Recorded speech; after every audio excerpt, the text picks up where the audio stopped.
and we're using one of their hot spots. Batting fifth, playing shortstop. And we'll be getting a good picture here in just a second. There we go. Batting sixth, playing catcher, number 8, J.T. Smith. Batting seventh, playing left field, number 17, Parker Philippak. Batting eighth, playing second base, number 4, Chappie Smith. And batting ninth, number 8. Or no, not number 8, number 10, Carson Heath. The Rams are coached by Mr. Eric Philippak and assisted by Mr. Shane Galloway, Mr. Dave Heath, Mr. Cody Jones, Mr. Carson Anderson, and Mr. Stuart Smith. At this time, we ask that you please rise and face the flag in left center field for the playing of our national anthem.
Regarding sportsmanship on behalf of T.C. Robertson High School and the North Carolina High School Athletic Association. Sportsmanship is the quality of responsible behavior characterized by genuine concern for opponents, officials, and teammates. Good sportsmanship is an essential ingredient of sound athletic competition. T.C. Robertson encourages good sportsmanship by athletes, coaches, and spectators. Please show respect for opponents, teammates, coaches, game officials, and spectators alike. We hope you'll enjoy the game and support your athletes in a positive and sportsmanlike manner.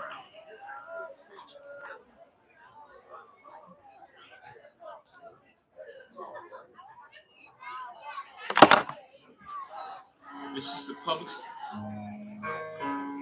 is a public service announcement. Allow me to reintroduce myself. Hard on the ground, second base, Heath. Scoops it up and makes the play. The Rams have risen to the top of the 4A ranks.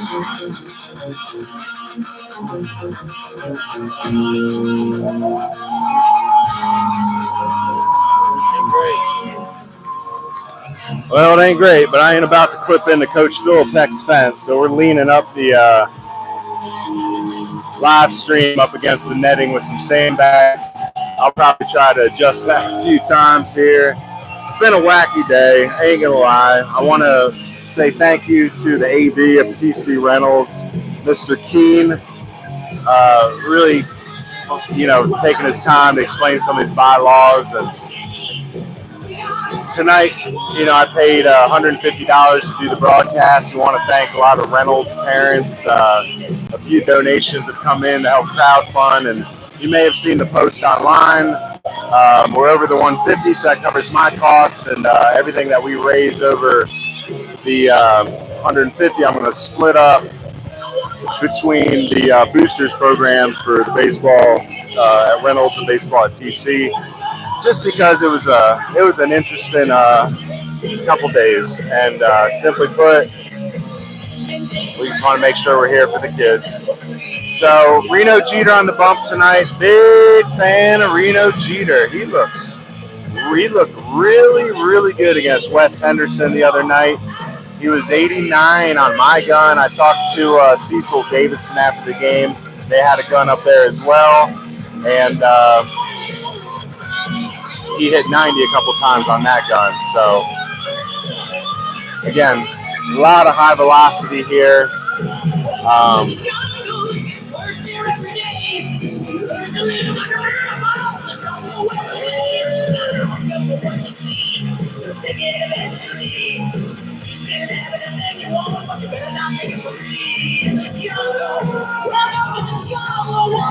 Yeah, Reno Jeter's still uncommitted, so who wants him? You know, he's a guy that I think has D1 ability, but that could play at the JUCO level, the D2 level. I do like Reno as a pitcher, though. I think that's going to be his future. He's just a power guy. I think there's more in there. Good athlete. And again, this TCR team, as you heard in the introduction there, they were playing some highlights from the state championship run. And leading off for the Rockets, number 17, Jackson Pavone. Jackson Pavone.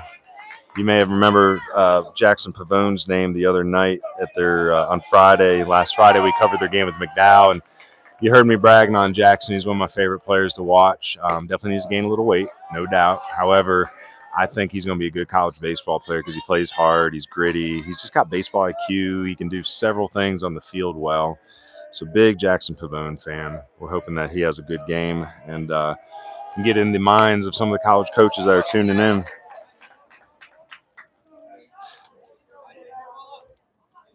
Lost track of time a little bit, so I got the lineup cards, but I haven't had a chance to look through them and write them into mine yet. So I'm guessing Jackson's in center field.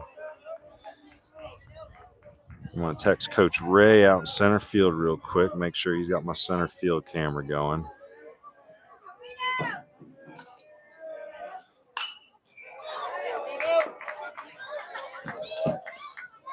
So 2-2 count here. Pavone, he ain't one to go down easily. He's a fighter. Again, stringy, wiry. Moves quick out there. Good jumps. About 7 flat runner. Beautiful stadium here at TC Robertson. Not the easiest one to set up your equipment because you are raised up above the ground. We're elevated. It's a great place to watch the game. Coach Ray got me in center field. Good man out there. And Pavone goes down watching. So strike 3. That brings Cade Gardner to the plate. Cade's heading off to Mars Hill next year. Good athlete. Gardner. He can play a few positions for you. Plays a lot of shortstop. A2? Oh, A7? All right, so Reno Jeter, fastball right now, 87. I got my man Cecil Davidson up there doing some good work as usual. Cade Gardner, like I say, is heading off to Mars Hill. Plays shortstop here for the Rockets most days. Probably a third baseman, you know, as he gets bigger. Maybe corner outfielder, good athlete. He's going to kind of see that that's the way that college coaches like to recruit. They like to bring in those shortstops. They got a lot of baseball IQ. They get, you know, they see a lot of the game in the middle of the field. And then, you know, you might recruit 6 shortstops and keep your best one there, move 1 to third, 1 to second, 1 to center, and so on. You know, for example, Braden Korn, I always mention him, the best high school baseball player I got a chance to be around. You know, he's shortstop at North, no doubt, but he's center fielder in college. He'll probably be playing left or center for Western next year. He's at Union right now. Reno's got the heat working. Reno is very impressive versus West Henderson. I believe that was last week's game, maybe a Wednesday. I'm losing track of time. Again, a lot of baseball legacy here. You see some of the names up on the center field backdrop. You know, this place has produced Major League Baseball players, several college baseball players. There's a few in the field tonight. Chuck Miller. Truck is heading off to Southwest Virginia. You have Bryson Mosman to the plate. Bryson was our Camwood Bats player of the game on Friday. Starts with a curveball there. But again, as far as commits, you have JT Smith, the catcher. He's heading off to Wofford. He's only 25. And I'd mentioned Chuck Miller going to Southwest Virginia. Ooh, swings at about a 58-foot curveball there. And Jeter's looking dominant once again. He's going to be a hard one to beat this year in conference.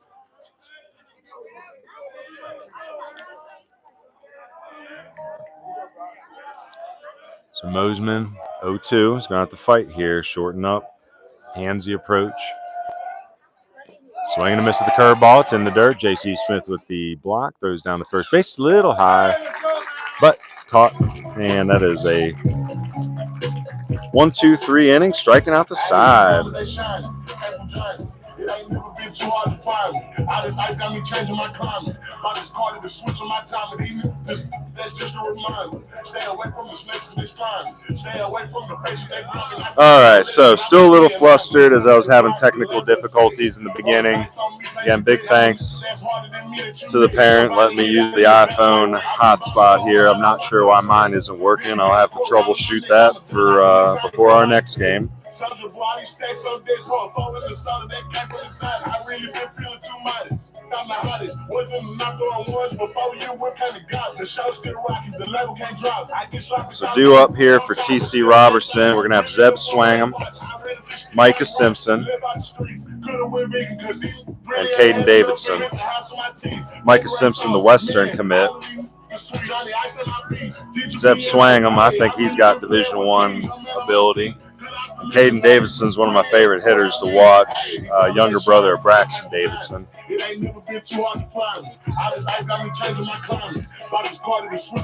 So again, we're glad to be here after Tuesday's miscommunication. We were out at Reynolds and things just didn't work out that day, and we spent some time today talking to the ADs from TC, talking to some admin from ACR, clearing up some of the miscommunication. So just try to do right. I paid my $150 broadcasting fee for today, which there's a little bit of irony, paying $150 to give a service to the community. However, it's the loophole. We want to thank many of the Reynolds parents for stepping in, making some donations. We had some anonymous donations. We're over that $150. Everything we make over the $150, I'm going to split up and give to the booster programs of both these clubs. The $150 goes to the TCR Athletics Fund, I believe. So it is what it is. You live and you learn. So again, decent angle on the camera tonight. We're going to have most of the left side of the field. I'll try to narrate the best I can for the right side, but it's about the best I can do because, like I said, I bought a clip-in fence gripper, but I ain't about to ever use it on a coach's net. That's for sure. It's just not the right thing to do. So any parents out there listening, any players, just know when you show up at a field, don't clip into the net. It's just not baseball etiquette. So Luke Nesbitt on the bump tonight. Luke is a very interesting specimen. I love him in the batter's box. He's a first baseman, big, strong kid. There is absolutely potential on the bump, 100%. He's been as high as 83 for me. But being a big, strong kid, one criticism I've had, and I've told him to think and consider, is get in the stretch. Big bodies, you don't want a lot of pre-pitch movement. You want to repeat your mechanics. Because, again, you get in the stretch, you just mimic good downhill motions, you learn to repeat. Nice job here getting the ground ball, but that goes through the legs of Danner at third, and that is a E5 to start the game here for Swangham. That brings up Micah Simpson, left-handed swinger, left-handed pitcher. Micah was part of a no-hitter, I believe, on Tuesday against Reynolds. He's just a dog, and Coach Beck and Coach Cordy are loving the idea of getting him in their program in 2 seasons. But, man, did he have a good playoff run last year. Home runs against, I believe it was North Guilford. Had the game-deciding double in the third and final game of the state championship. Oh, and look at that. And then he squares to bunt. I love it. I love it. It's good baseball. You know, you got a guy who can hit a ball a mile, who's, you know, he's no joke up there with his batting average and his ability, but that's baseball. And that shows you a lot about TC Robertson's program. They're going to have one of their better hitters turn around and square up on a bunt.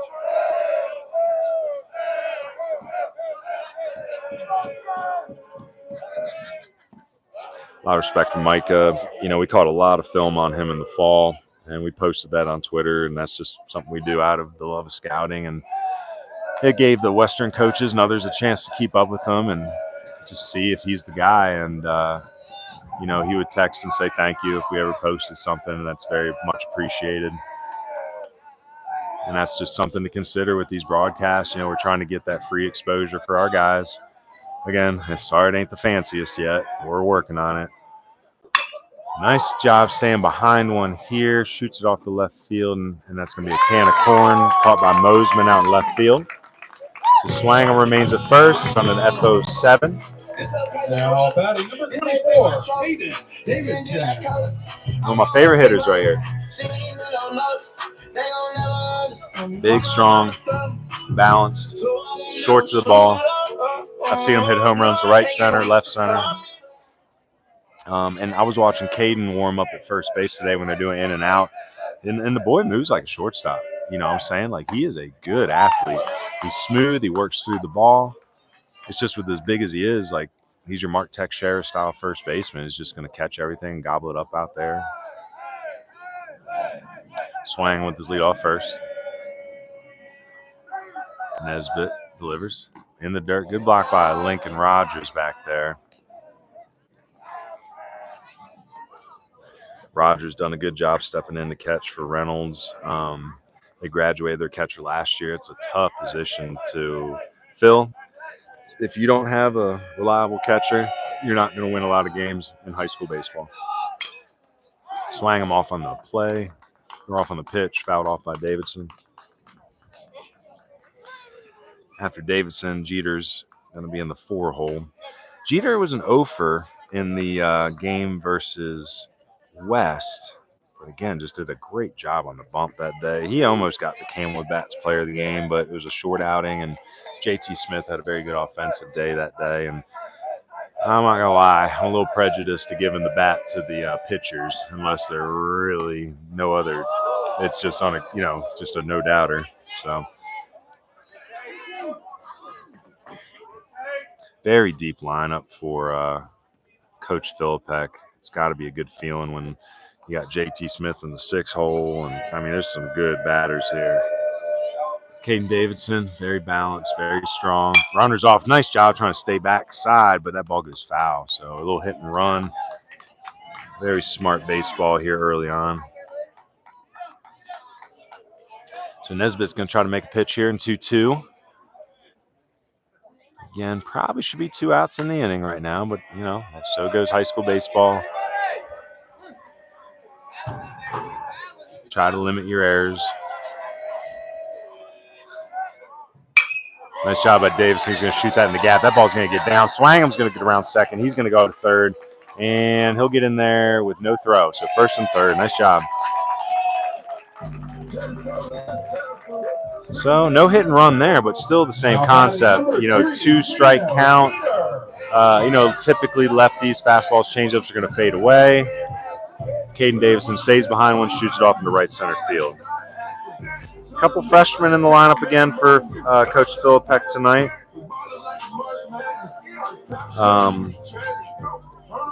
He's got his son Philippek in the 7 hole, Chappie Smith in the 8 hole.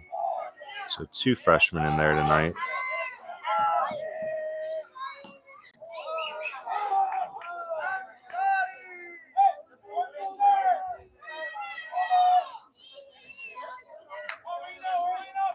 So Reno Jeter to the plate now. He's on the bump. So if he gets on base, I don't know if he'll run for himself, but he's a good athlete and steal base himself. Davidson on first. No move there. Curveball is in there. Good pitch by Nesbitt. And again, for any coaches checking in, Luke Nesbitt is absolutely someone you got to keep an eye on. Again, there is potential on the mound, but he has to keep being molded.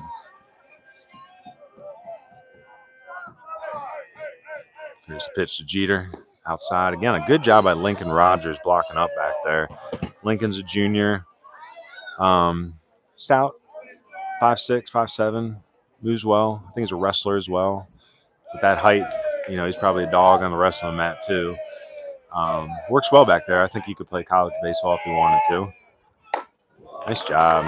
Luke Nesbitt goes up on the hands on Jeter with the fastball. 2-2 count. Again, probably should be 2 outs now. However, the E6 has helped create a first and third situation. No runs in yet. Runners off on the play, and that is a ball, and Davidson's going to go into second uncontested. I will say, we worked hard at Christ School to make sure we had our first and third plays down. I do want to see something other than just the free base. There's a lot of different looks you can try to create on that first and third defensively as well to be competitive at holding the runners. But the strikeout of Jeter is a big one for Luke Nesbitt with 2 outs now. And one of my favorite prospects in Western North Carolina, my top shortstop prospect. Again, not mine, just identified, Jake Parham. Big fan of Jake. Swings a great bat. Just mashing baseballs at West Henderson the evening I was there. He's made some good backhand plays in the field. He's going to be one that might be playing at a high-level program soon. About a 52-footer there. Nesbitt blocks it with his face, and the runner's not able to advance. I think Coach Philippek is trying to tell Swangam down there at third, hey, you did have that, but here's how you read that. If the ball shoots out towards you, find your angle. You have to read the dirt ball, obviously. But again, Swangam probably could have scored on that one. Here's the pitch. Swing and a miss. Uncomfortable swing there by Parham. I feel like he may have been looking for something a little different there. That was a fastball. HBP. So now you got bases loaded. And again, base open. JT Smith. Last time we saw Robertson, he was our Camwood Bats player of the game. Oh, yeah. I want to get in front of y'all's view. Sit down next to you. A couple radar gun readings on Luke Nesbitt. 80.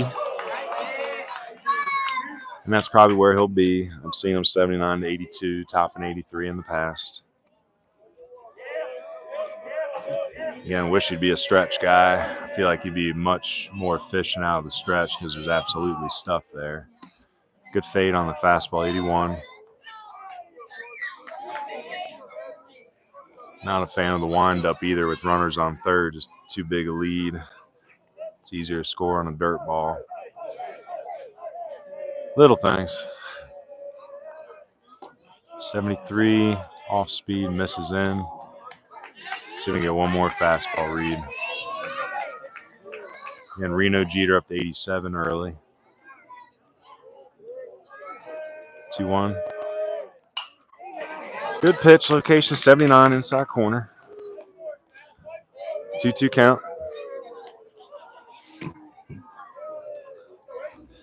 Again, it's always nice when we get a little rattle on the net.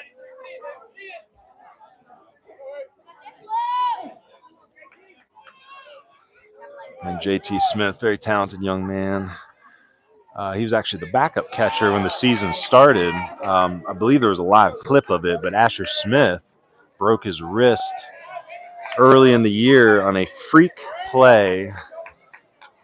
The runner was stealing third, I believe, and the batter stayed in the box, didn't move, but when Asher Smith came through, the wrist hit the batter's bat and broke. So Asher Smith out, JT Smith back behind the plate. JT Smith takes a walk here for an RBI. It's unfortunate because there was an E6 earlier in the inning. Could probably be out of it, but again, walks, hit by pitches. So three giveaways is what we call them now. Is walks, hits, errors. Anytime the opposing team benefits from a mistake that you made. So trying to limit giveaways.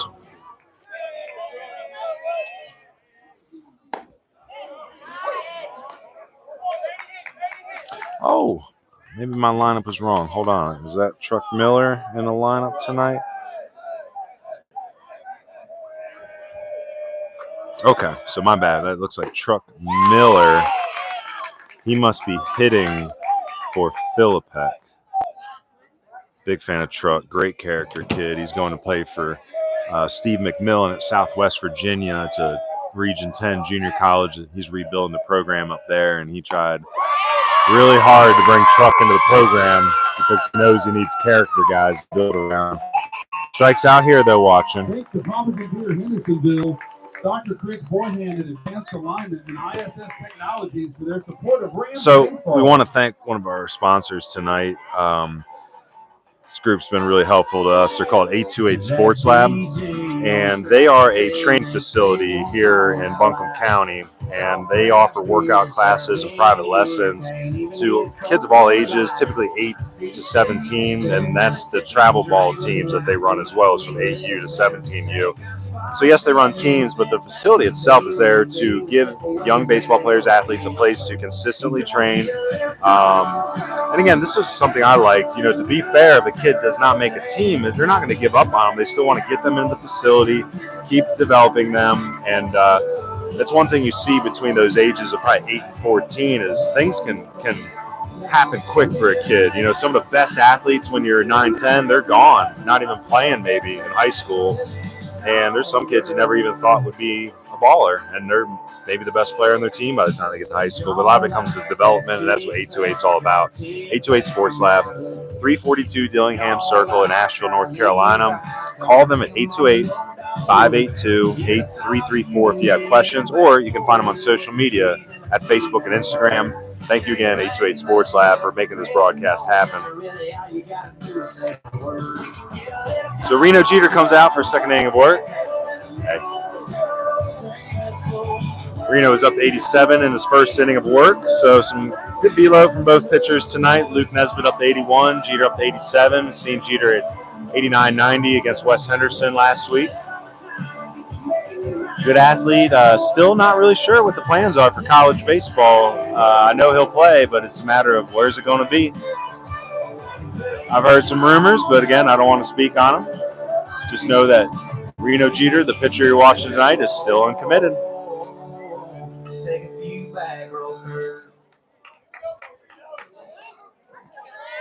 Leading off for the Rockets, number 44, Luke Nesbitt. Now batting Luke Nesbitt. Luke's probably one of our top 4 or 5 hitting prospects out here in Western North Carolina. He's just a big, strong kid, specimen.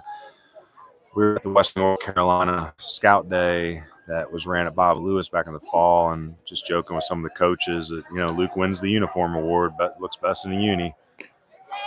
Jeter misses low here. Luke's pretty short to the ball for a big guy. Stays on plane really well. Got a little bit of left-handed Hunter Pence to him, but, he delivers. Right there, that ball is fair ball down the left field line, and it's going to roll and rattle around. Nesbitt's at second. They're going to wave him to third. Let's see if there's a play. Nice snag by Swangham. Puts the tag down. And unfortunately, they make the cardinal sin of making the first or last out at third base. So it's a double in the books for Nesbitt. However, that was technically a... How about it? Number 8, Jesse Danner. Was that 7-6-5 or just 7-5? Who knows their numbers? No? Hey, was that a shortstop cut that? Or is that just straight from the left fielder? It was cut off? Okay. I got, you always do those numbers like 7-6-5. So nice job by Swangham on the tag. Slapped it down. And again, great hit by Nesbitt staying behind it. However, it's out number 1. So Jesse Danner at the plate. Jesse's a good ball player. He pitched really well against, oh my gosh, I have to go back and look, but he had a dandy of a start the other evening. I think it was an in-conference game too. So Jesse falls behind 1-2. Jesse Danner can do several things for you. Plays a lot of positions, pitches. Takes strike 3 there on the slider.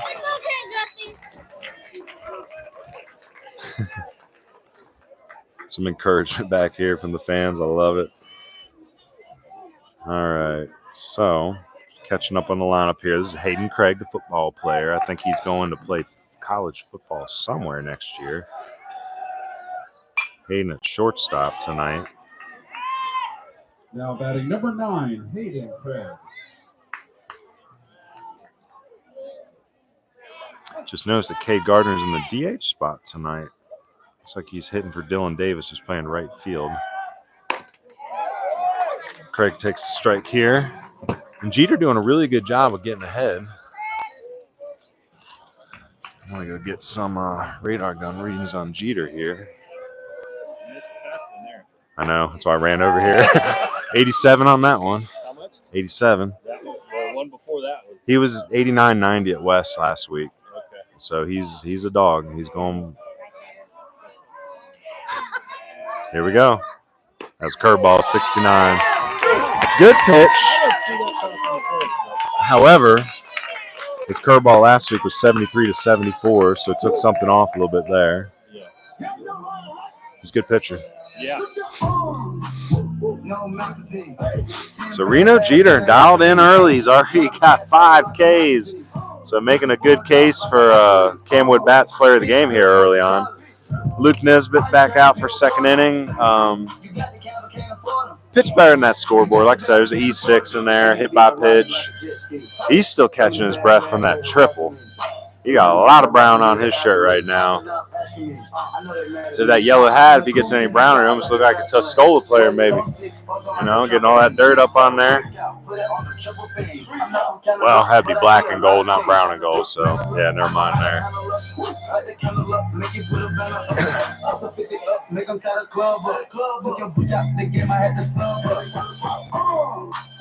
No masterpiece. 10 bad, 10 after me. One bad like a masterpiece. Get some pop times here on Lincoln Rogers in between innings. I got my stopwatch up here, so it's a rough read. But I had my eye on him on Friday. I'm just trying to figure Rogers out a little bit.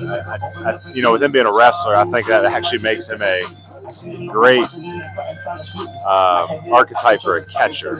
Think about how wrestling works. You're close to the ground. You got to have good body balance. Oh, no pop time. Read this time and dropped it.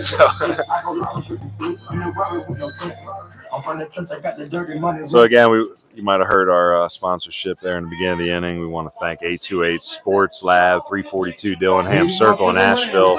Again, training facility and also running 8 travel ball teams, 8U to 17U. Check them out on social media, Facebook and Instagram. Or give them a call at 828-582-8334. Again, 828 Sports Lab. Thank you so much for helping this broadcast happen tonight. Here's Luke Nesbitt now, delivering to the young freshman, Chappie Smith. Saw Chappie play against West last week, and I believe he walked and was hit by a pitch in every at-bat. So haven't even really had a chance to see Chappie swing the bat yet. Oh, comes back up here on me, and now we got to set up the iPad one more time. However, I will say that some of the money that we raised, I bought this protective case as military grade, and they tested it by dropping it from like 20 feet, like 100 times. So ain't nothing going to stop us tonight. We'll be all right. So use that angle for the rest of the inning, and we'll give it a fix in between. It's the kind of night I'm having already. So nice pitch there off the inside of the bat. Craig throws across. Good job by Chappie Smith making it close, but we are a ground out, 6-3. That brings the senior Carson Heath playing center field. Carson's a solid little sidearm pitcher as well. He may attempt to walk on at UNC Wilmington. That's where he's headed. If it doesn't work out there, I think he's content being a student. He's had a great career here at TC Robertson. Beautiful day for baseball.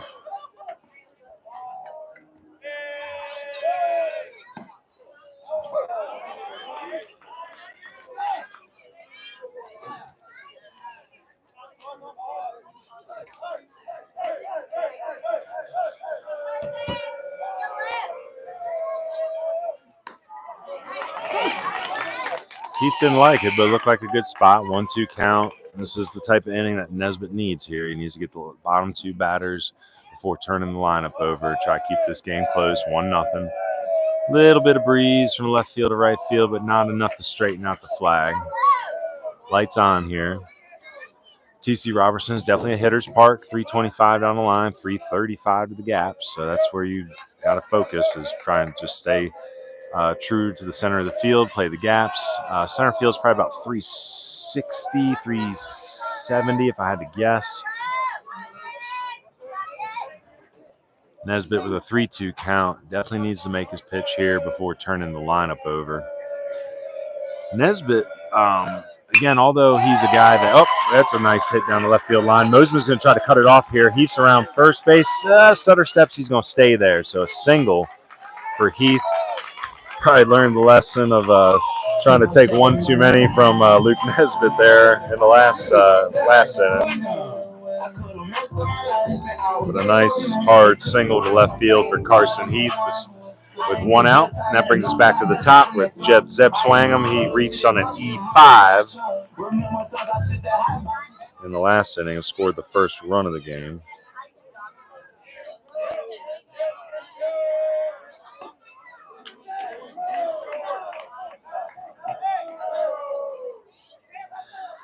So right now, JT Smith with an RBI walk, scoring Zeb Swangham is the difference in the game. It's still very early.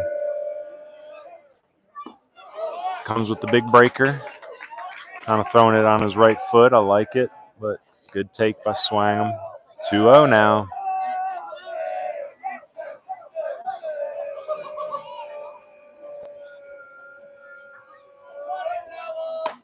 Misses outside, 3-0.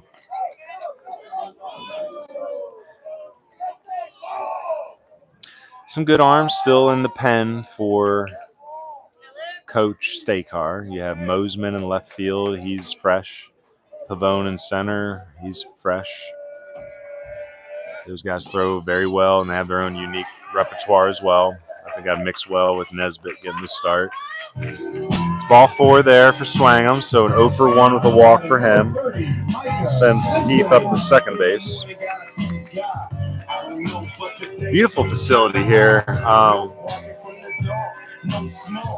Love the press box. You know, it's a great place to watch a game with the brick and the concrete here.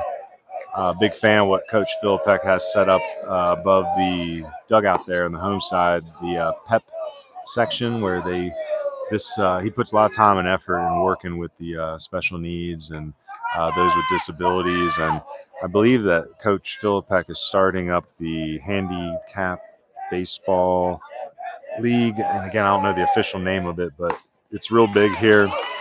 Trying to use baseball to create culture and give back to the community and create some good experiences for all players, you know, and that's character building. So again, great job by Coach Philipek and, you know, his team by not just focusing solely on baseball, but also focusing on community and building school culture here at TC Robertson. And it is a good culture. I came up here a little early. A lot of kids out. There's I think lacrosse game today. A lot of kids still hanging out around campus.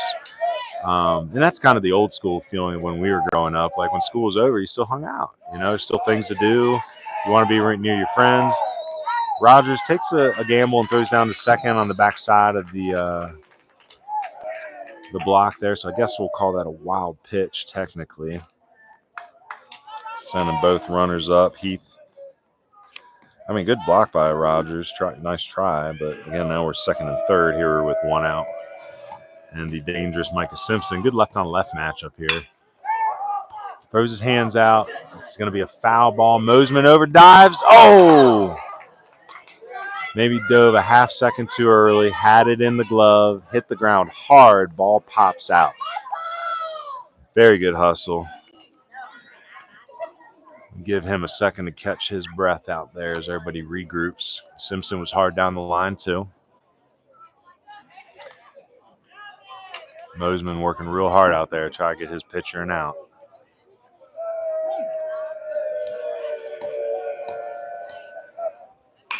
Ground ball to first base here. It's contact play. Safe at the plate. So ground ball to first.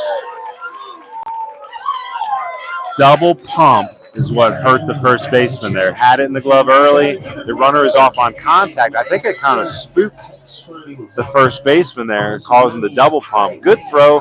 Rogers did a good job of blocking the plate, but the slide had already occurred. Leg in the leg. So pushed through the block. Some of the Reynolds fans aren't happy with the call, but he was safe. If that double pump ain't there, they probably get the out. So it's going to be a fielder's choice for Simpson and an RBI. Fly ball center field. Pavone's under it. Swangham's going to tag up and score. So it's a sac fly for Davidson.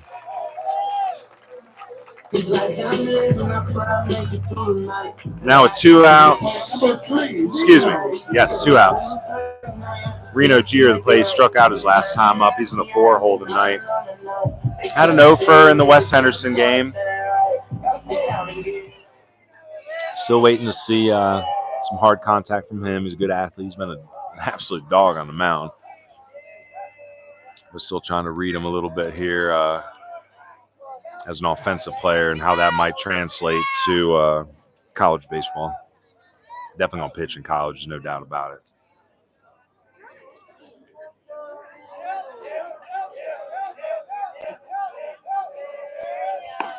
Nice pitch. Excuse me, I think it's 1-1 count. It says 0-1 on the scoreboard, but I think we're 1-1.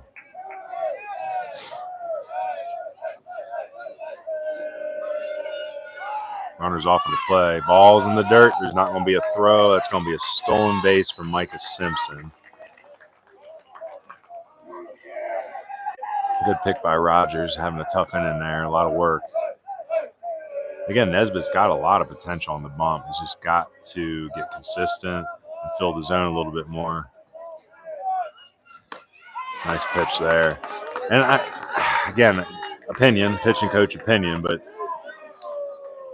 I like him out of the stretch. I just feel like I'm not saying he can't ever go back to a wind-up, but big, strong kid, a lot of moving parts. Just simplify. Kicks, fires, strikes him out. So 3-0 here in the top of the third. We're going into the top of the third. All right, we want to thank another one of our sponsors that jumped in tonight to try to help us out, raise this money. This store is really interesting. I talked about them last night on the broadcast, but it's called To The Brim Refill Store, and that's located at 145 Charlotte Highway in Suite 60. It's Asheville. ToTheBrimRefill.com is probably the place to go. I had to read through it a little bit to understand exactly the product, but this is really ingenious, and I think in the world we're living in right now, it's a good conscious buy. So their goal is to help reduce the amount of plastic waste in the community by offering refillable household cleaners and hygiene products as an alternative to buying and continuously throwing out plastic containers. So they strive to stock a variety of products, list all the ingredients, and those ingredients they try to suit as many people, they strive to stock a variety of products with listed ingredients to suit as many people as possible so that their customers can feel better about the products that they're using on and around themselves every day while keeping plastic out of the landfills. Everything we carry is responsibly sourced, everything they carry is responsibly sourced, sustainably made with plant-based ingredients. In addition to reducing the plastic waste, they're big proponents of creatively reusing what we already have. They do their best to try to stay true to the reduce, refill, reuse philosophy. So again, if you think about it, just really innovative way to reuse, keep us, keep our environment healthy. Because again, plastic is not biodegradable. It was a genius creation back in the earlier part of the 20th century. I mean, just think about what it did for the medical field and everything. But this world has gotten out of control with plastic, and unfortunately, we're probably going to feel the ramifications of that long down the road. So again, reuse. Plastic is, it's a great creation for some things, but unfortunately, it's used for everything. Like the other day, I was my kids. I got them these organic juice boxes, and they had paper straws, but they came in a plastic sleeve. So I don't know. A little counterproductive there. He's got Reno Jeter looking dialed in. He's already got 5 Ks. Make it 6.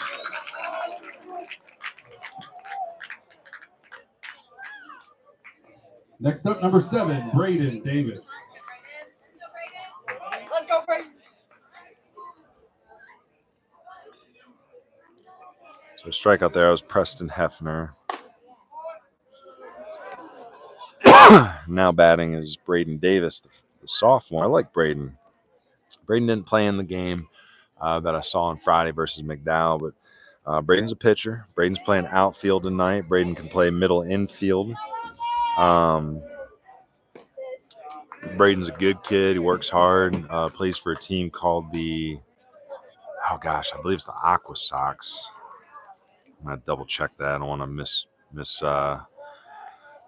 identify that summer team. Puts the swing on here, pops up on the first base side. Looks like Caden Davis is going to settle under it and make the catch, technically in foul territory. But Braden's a pretty open-minded kid. Got started with him early last year on some college recruiting. Was pushing for some varsity innings last year. He's obviously pushing for varsity innings this year. Number 5, Likes the game. He shows up at a lot of stuff. You know, I've seen him at Hendersonville Honeycrest. He's a kid that might come out to some college games with me.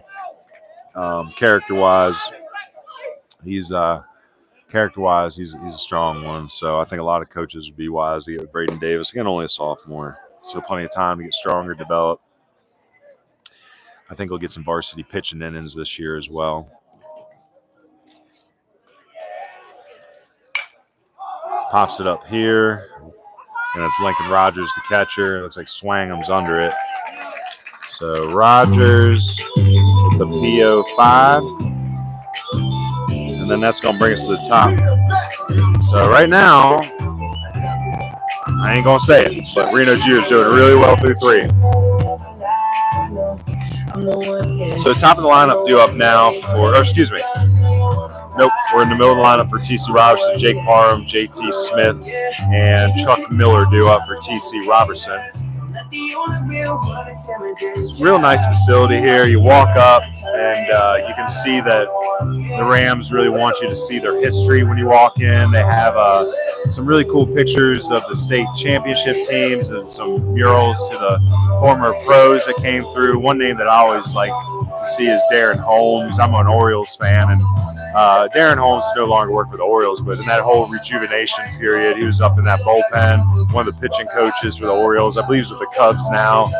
The other name you see out there, obviously Cameron Maben, won a state championship as a freshman with TC Robertson back in the early 2000s, I believe. And the other one out there is Narvison, who I believe he was a relief pitcher for a while in the majors. Again, I got to go back and look up some of these guys' bios. I'm such an Orioles homer that I don't always know the rosters of other major league teams, and I've just been paying more attention to college baseball the last couple of years too. So Nesbitt out for a 3rd inning.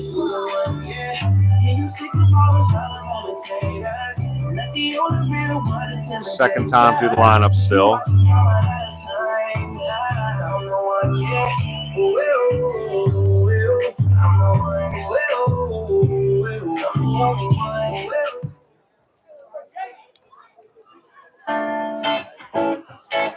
Off the bottom of the 3rd for the Jake Parham had the hit by pitch his last time up. I can't move on.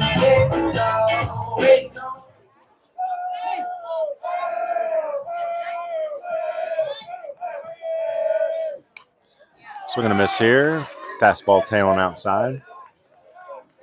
Luke wants to study automotive in college, so I think he's a good JUCO route guy. You know, he's definitely going to have 4-year interest based on the body and the tools, but again, he wants to study automotive, and if he wants to work on cars, I think the best way to go there would be junior college route. You can get an associate's through automotive, get that certificate done, and if he still wanted to play college baseball after that, he'll be collecting his gen eds through JUCO as well and be able to transfer on, maybe get a business degree, accounting, something to help him with maybe open up a shop or some sort of auto business in the future. But that seems to be his passion, is working on cars. Parham with a hard liner, and Pavone comes in and makes a diving play. You probably didn't see that in the live stream, but hard sinking line drive. Pavone comes in and lays out and makes a nice play. And again, that's Jackson Pavone. I tell you, that's a name you got to know. So an LO8 for Parham brings JT Smith up. He had the RBI walk last time. But what a great play by Pavone. Again, a name you need to know.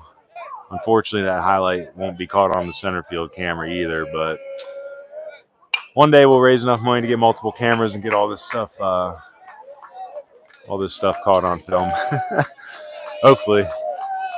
It's going to be tough with this $150 fee, but, you know, if we keep crowdfunding, we'll keep coming back to Buncombe County. So, and that's just something for listeners to understand, is if we can't, you know, I'm going to start doing a week-to-week schedule instead of the monthly schedule like I did for February, March.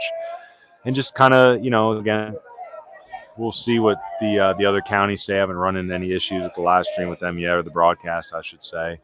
But, you know, Buncombe County, for us to do games at Reynolds, TC, Irwin, Enka, North Buncombe, or Owen, it's going to be $150. And we'll probably start trying to crowdfund early in the week for it. And if we make our goal, we'll come. And if we don't, we'll return the donations and probably schedule a game in Rutherford County, Cleveland, Haywood, Madison, Polk, Gaston, Catawba, Wilkes, Boone area. We want to get out to Watauga. That's what I'm definitely trying to get to. I like to see maybe Ashe County.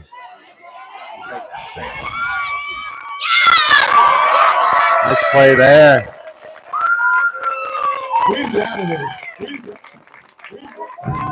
That brings Chuck Miller to the plate. Coming to the plate, number 17, Parker Phillips. There's a lot of good baseball out here in Western North Carolina. We're trying to see all of it. I'm just a pretty resourceful person. I like trying to make things happen if I want them to happen. Again, thank you to AD Keene for helping us out today, organize this. Thank you to the parents and businesses that stepped up to get the 150 raised. We'll continue bringing college recruiting coverage to Western North Carolina as long as everything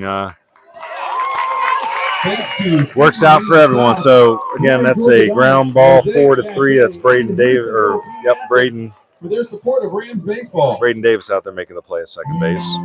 So the 1-2-3 inning that AC Reynolds was looking for there. Let's try to keep them in this game again. Not a bad battle so far. A lot better than Tuesday night's 18-0 whomping.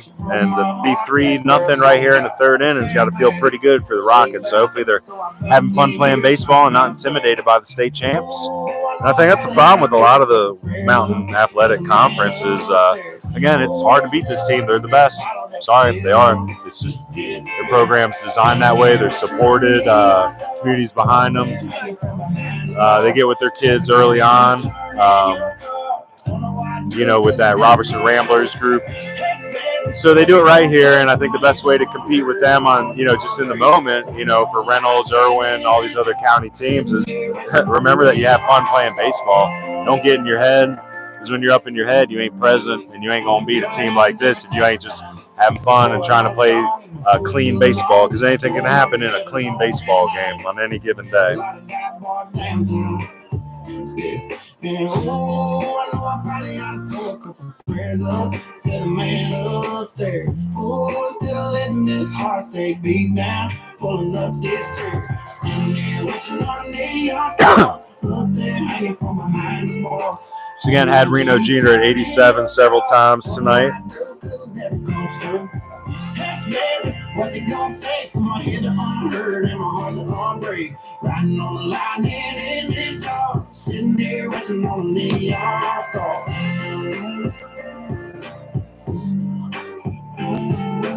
You ain't the only one up so high. Make a little room, cause so am I.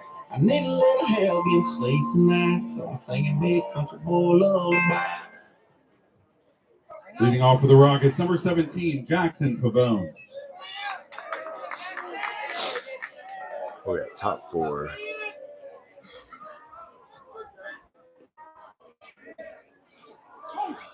Jackson Pavone up. Everybody's gotten out so far against Reno Jeter. Just leave it at that. Pavone struck out his first time. Just made a great play in center field. And we've seen it a lot in baseball. You make a great defensive play, and then you come up to the plate and smoke one out and hit a double or a triple somewhere. Fouls one off the left side here. Put a good swing on it. Good pitch by Jeter, kind of coming in on the hands there. Right, walk over and get a few more radar gun readings on Jeter here in just a minute. Jeter making a good case for Camwood Bats player of the game so far, collecting 6 strikeouts through the first 3 innings. Misses there. 2-1 on Pavone. 3-0 here in the top of the 4th. Finally a clean inning for Reynolds. Last inning, retiring the side in order. 3-1. Let's see what Pavone does here. Looking one pitch. He's up on the plate pretty good. Balanced approach. A little bit of uppercut to the swing. Watches ball 4 low there. He's loaded up, and that's the first base runner of the night for the Rockets. So let's see if they can get something going here with the DH Cade Gardner coming in. Cade normally playing shortstop, third base. Hayden Craig is short tonight. Again, I don't know if he's hindered or just getting a day off to rest the legs.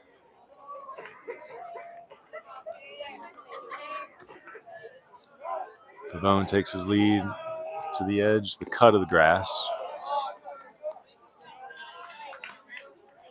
It's a pretty aggressive lead. We'll see if Jeter makes a move on him. Starts Gardner off with all speed, 1-0. Picks here, safe at first.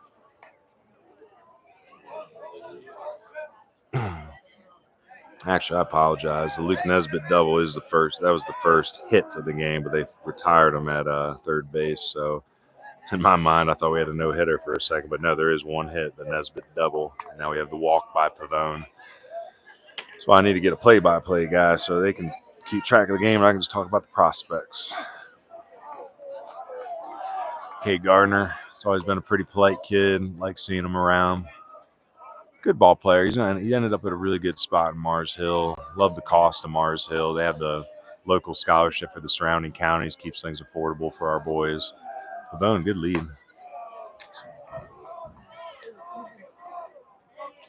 I wonder if something might be on here. Timeout. Pitching coach going to take a short jaunt out to the mound to talk to Reno Jeter along with the rest of the infield. Probably just wants to tell Reno, like, look, you're in more control than you think. You've only given up 1 hit. You've thrown 1 strike and 7 offerings. Breathe, fill it up, and get back in that dugout.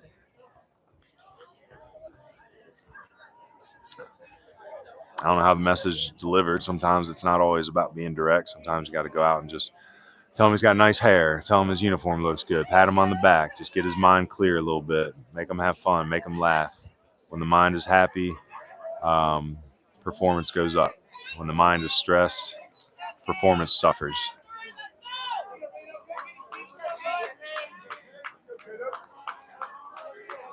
Cade Gardner in a pretty offensive-friendly count, 2-0.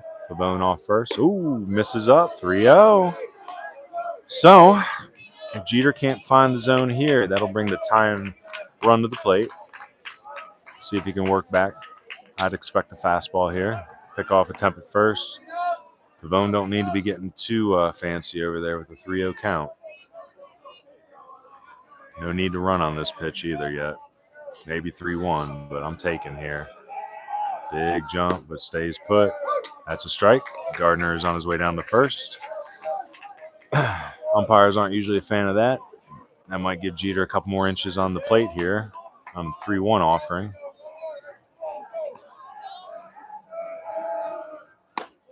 Strike 2, swings through a fastball. Well, Went from 3-0 and the danger of starting a rally to a 3-2 count. This is a big, it's a big difference maker pitch right here. Another pickoff attempt.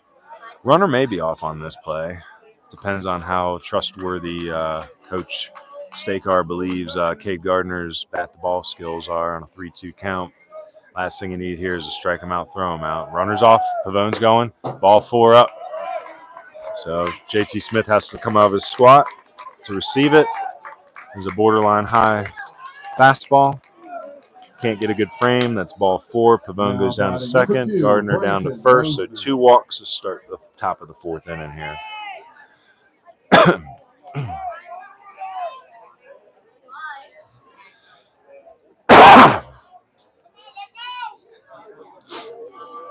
So Bryson Mosman at the plate.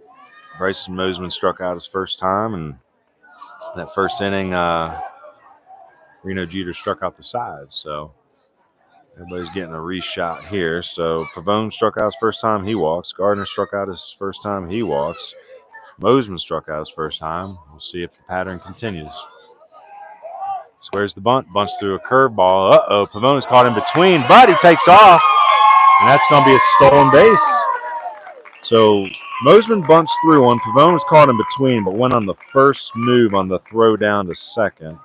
Steals third. Gardner stays put at first base. First and third situation now with nobody out. 0-1 count.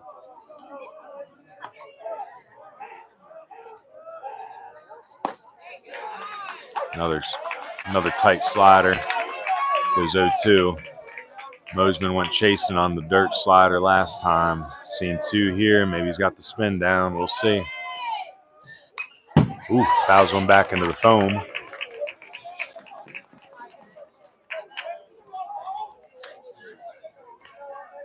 So Mosman 0-2. 3 runs in for Robertson on 2 hits. 1 run in for Reynolds. No runs in for Reynolds on 1 hit. Runners off in the play, throw down to second. Quick play, or quick tag. They say he's safe at second base. So stolen base for Gardner. Second and third situation now after the stolen bases.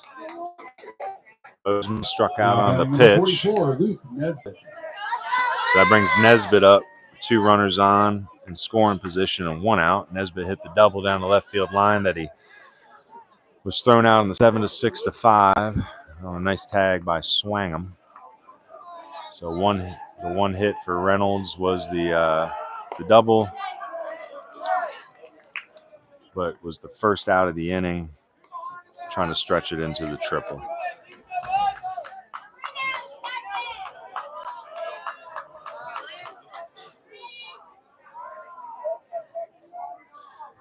Nesbitt, strong kid, big crouch. It's a chopper here, and this is essentially going to be a bunt, single, swinging bunt. So Nesbitt gets the swinging bunt, single RBI. Pavone scores from third. Gardner goes down to third. And now we have another first and third situation with 1 out. Nesbitt on first base. Pinch runner. Yes, there will be a pinch runner for the pitcher. Now batting number 8. Number Jesse 6. So pinch runner out there is Aiden Metcalf for Luke Nesbitt. Luke's actually not the slowest kid. He's probably a 7'2", 7'3" runner. For a big guy, he gets moving. Here's Jesse Danner at the plate now. Jesse was a strikeout victim back in the second inning. Pops one up here behind the third baseman. It's foul territory. Left fielder coming in. Makes the catch. So is that Philippek out there in left field? I think that's Philippek there in left field, sprinting in hard to make the catch.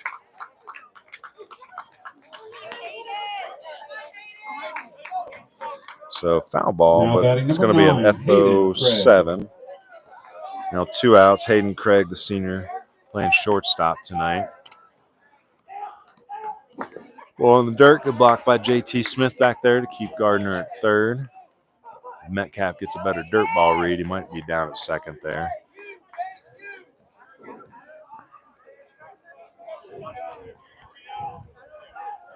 Temperature starting to drop a little bit as the sun goes down.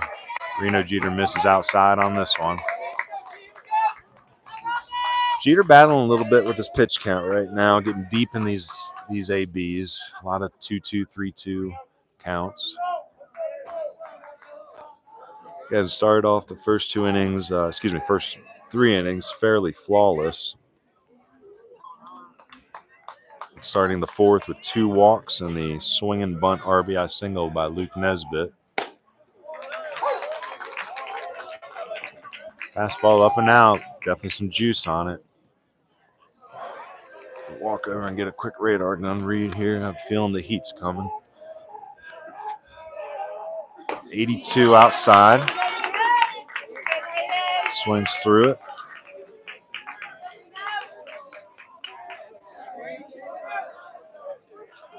Feel like his velo looks a little down this inning. 82 there. That ball's through the hole. So Gardner's going to score, and that's a 3-2 ball game. Nice job by Craig. So the last 2 fastballs have been 82, so velo down a little bit. Where's Cecil? I feel like if I see Cecil, I'd like to let him know, because sometimes when you see a quick 5-mile-per-hour drop, it can be an indication of maybe something going on, but we'll see. So nice hit by Craig with the RBI single. Scores Gardner. Metcalf up to second base.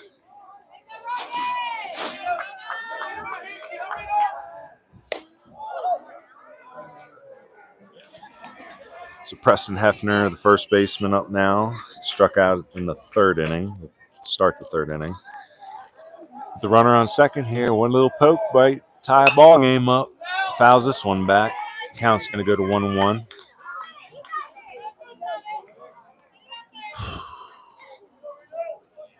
So first and second, 1-1 count.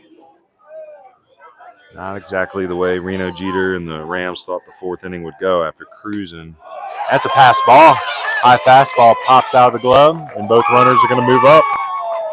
So a little bit of luck tonight, but you got to take advantage of those those giveaways. So second and third.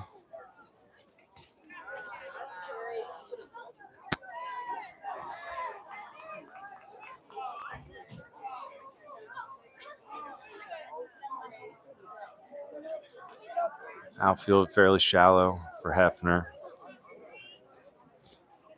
Challenging them to get good barrel on Reno Jeter.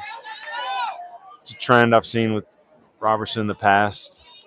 Play a little shallow, force them to try to put one over. Don't let any bloops fall in, especially if they're not getting good swings. Swings and puts one up here, but again, it's going to be a bit of a can of corn. So FO8. Good inning by the AC Reynolds Rockets there, cutting in the lead 3-2. So 2 runs on 3 hits and 1 error for Reynolds, 3 runs on 2 hits, no errors for Robertson going in the bottom of the 4th. Got a much better ball game than Tuesday right now. You're going to have the freshman Chappie Smith do up Carson Heath and then getting back to the top and Zep Swang'em. Glad to have a close ball game for once. I feel like the last 4 or 5 games we've done have been 10-run rules. So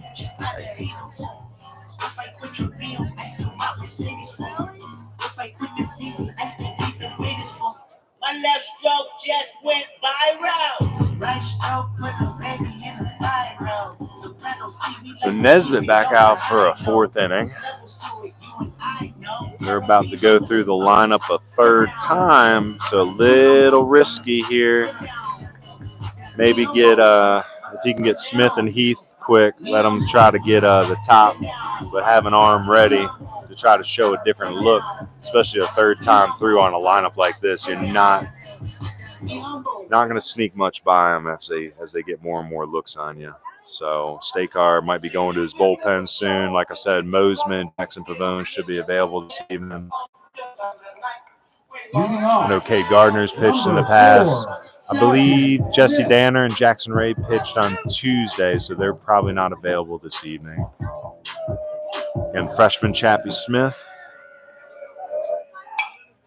fouls one back over us for strike one.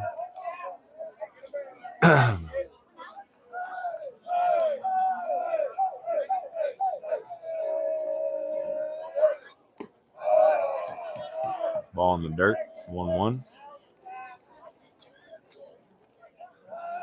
You always get a pretty good parent crowd out in left center field here as well. A couple good places to sit and watch a ball game here at TC Robertson. I got my camera up on the hill beyond center field filming the game as well. It's nice to not have to use a ladder with the embankment back there. Some of the other fields, like at Polk the other day, I had to get way up on the ladder. Chappie Smith gets behind one, pokes at the right field. That ball is going to drop and gets beyond the right fielder. And he's going to go into second. It's going to be an E9, single with an E9.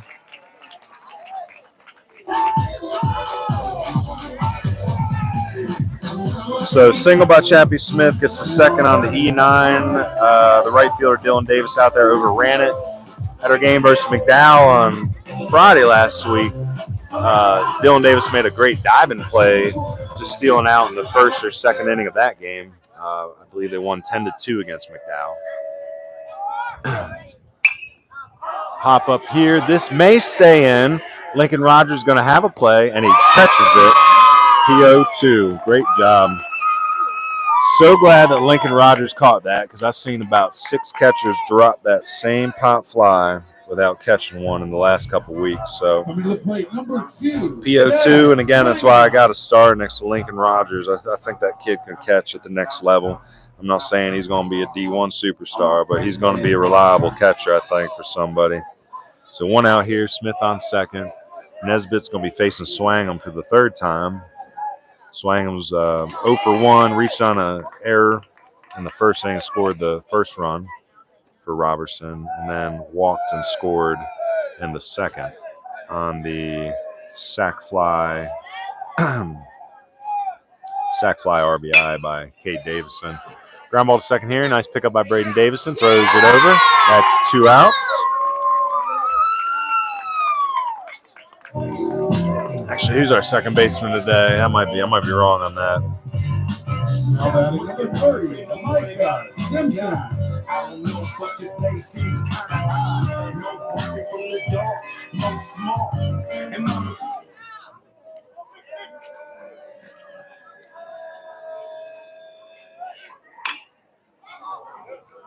Chopper to first. Hefner steps on the bag, and that is out number 3. And all of our community sponsors for 2024. Just want to check my original lineup card real quick. Yes, that is Braden Davison. Braden Davis at second. I just want to double check. I think I actually wrote his number in at the position, so yep. Oh, so wow, good ball game here. 3-2. Again, TC Robertson is the best team in Western North Carolina, but it doesn't mean they're invincible. You just got to play a clean game and hope things go your way, and that's the difference between Tuesday's 18-0 loss and tonight's 3-2 deficit is clean baseball. So.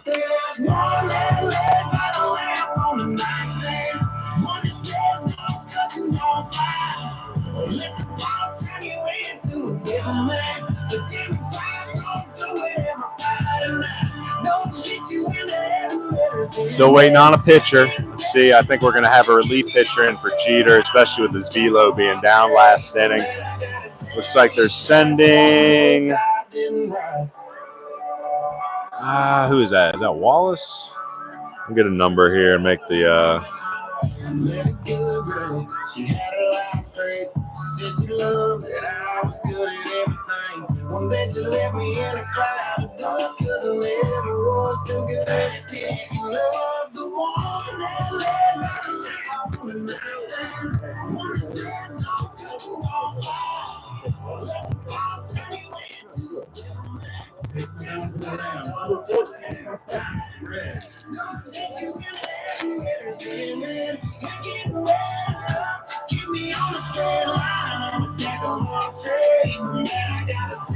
All right, so that's number 14, Jack Ray. Okay. So Jack Ray in the pitch. Jack's a young one, I believe a sophomore. Yep. His dad's a good coach. I was talking to him out in center field before the game. He runs a showcase travel team in the summer. Some of those Christ School boys that I coached, Garen Gosnell, Patrick Robichaud, play for him. Good coach, and that's the thing about this neighborhood is like Coach Philipek does a great job filing in good coaches behind him, whether it's the middle school program, the JV program, the Robertson Ramblers, the showcase teams in the neighborhood. A lot of TC Robertson players have played for Legion in the past. So that's the key theme here for TC Robertson is just continuing to just fill the community with good baseball people. All right, Braden Davison, the sophomore up, had some nice plays in the field the last couple innings, looking smooth.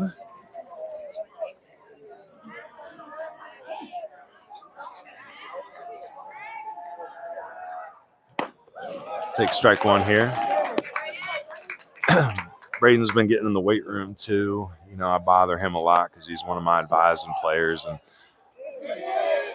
tried to bunt at a 56-footer there, though. But Braden, you know, he hears me talking a lot about how we got to be physical in college. You got to get up to that 205, 210 eventually. We've been watching so much college baseball the last couple months, and I just don't feel like I see a body go through a lineup, whether it's D3 or D1, that's, you know, less than 205, 210.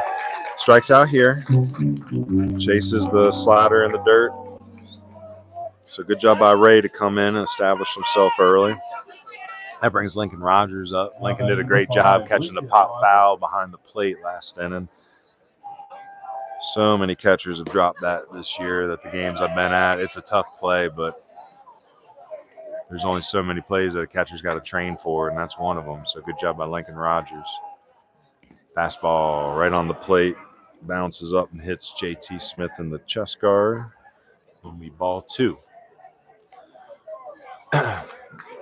Again, flag fairly limp out in left center. A little bit of breeze left to right, but not enough to affect the flight of the ball. Rogers gets his hands in on one, pokes down the right field line, and that ball's fair. He's going to kick around a little bit, too. As the right fielder tried to make a play on it, he kicked it off into the fence, but got to it quickly, and it's a bang-bang play at second, and it's going to be a double for Lincoln Rogers. That's what you try to do is be pesky in the 9-hole and turn it over. So now runner on second with Jackson Pavone up. Pavone's 0 for 1 with a strikeout and a walk. Stole third base in the fourth inning on the when he got caught in between on a bunt attempt by Mosman. Bunted through it. J.T. Smith threw down behind him at second, and Pavone went into third. So Pavone right now with the K and the walk. Maybe he's working on the three true outcomes here. We'll see if he can get a hold of one. So again, tie and run on second. Go ahead and run at the plate. So happy to see an exciting, close baseball game. Pickoff attempt. Safe. Barely see that angle on the live stream. Apologize. Like I said, I'm not about to clip into Coach Philipek's net. Trying to stay on his good side. Trying to stay on all these coaches' good side. So again, parents, don't ever clip into a net. Pulls back the bunt. Good job by Pavone. 1-0. And again, Ray doing fine. Gets the strikeout, and Rogers with the double. It was definitely a fist looping off the hands double. So Ray made a pitch, and Rogers just happened to get enough of it to poke it down the right field line.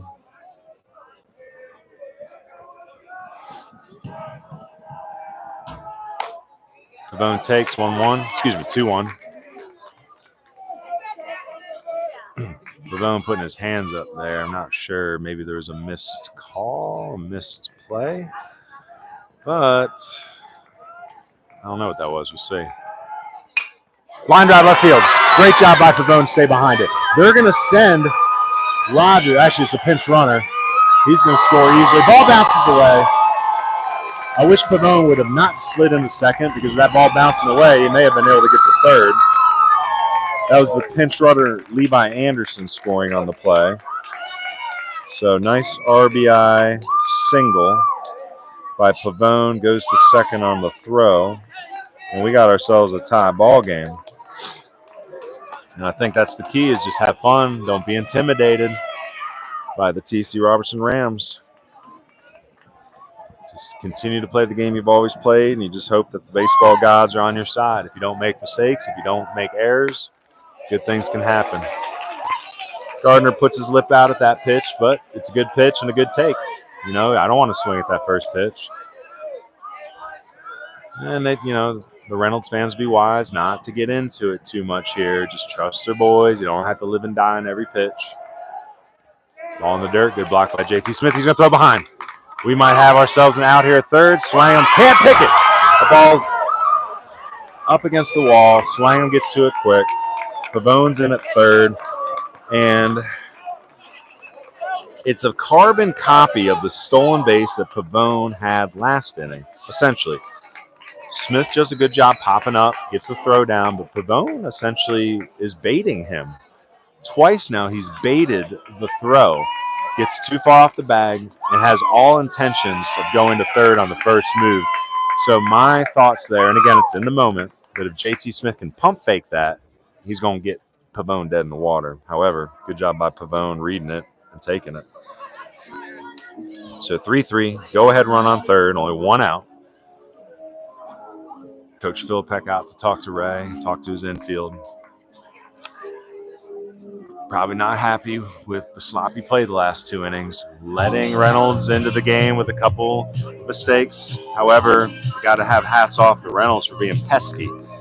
They struck out 5 times in the first 2 innings. However, they've only struck out 3 times in the following 3 innings, and that's the key, is put the ball in play. So Jeter gets pulled. His fastball, dropped to 82. He gets pulled. Ray comes in. Ray gives up, gets a K, gives up soft contact to Rogers that leads to a bloop double. Hard hit by Pavone. So Pavone's really the first hard hit ball that Ray has given up. But again, only 3 batters in, 4 now with Gardner at the plate. 1-1 count, 1 out. Flag completely limp in left center field, so no assistance from the wind. Big breaker by Ray. I like Ray's overall frame. You can see it's a pitcher's frame. There's more muscle to go on that frame. Long and lanky, but yet very athletic. You can see the strength in the legs. Curb on the dirt. Good block by Smith. Giving up his whole body there. I love it.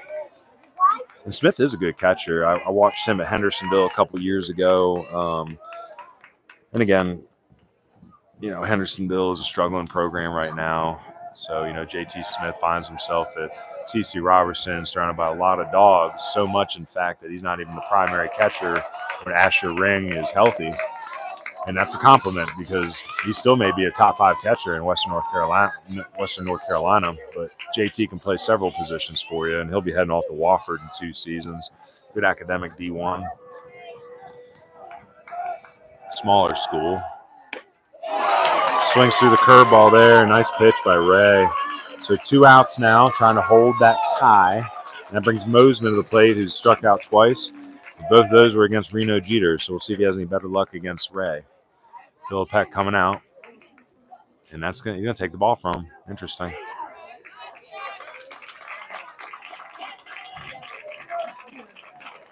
So Ray pulled. Didn't have a bad outing. Just honestly, the only hard contact he gave up was to Pavone. However, Phil Peck has made his decision. Number 40, C.J. Wallace. So C.J. Wallace in the pitch now. Final line for Ray. 2/3 of an inning. He's responsible for 1 runner on, 1 run total.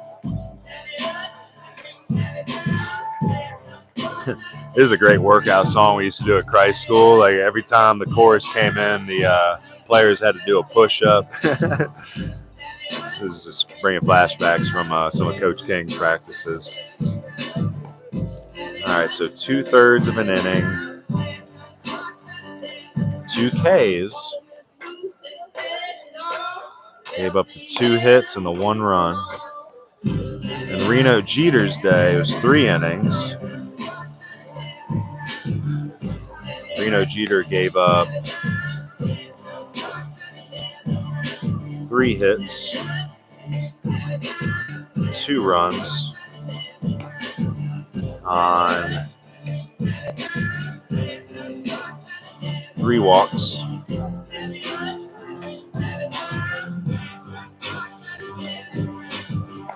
Seven Ks. So, actually, sorry, 4 innings pitched for Jeter. So 4 innings pitched, 3 hits, 2 earned runs, 3 walks, 7 Ks. No longer in line for a win. No pitcher of record at the moment. However, Ray is responsible for the runner at third with 2 outs here. And we'll see if Wallace can stop the damage here and hold the tie.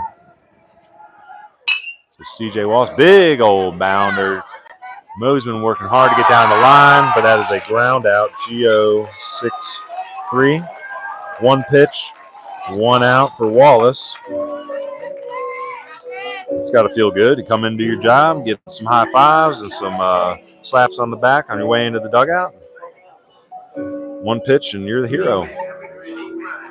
So now we're going into the bottom of the 5th, and Hayden Davidson to lead off, followed by Reno Jeter, and then Parham.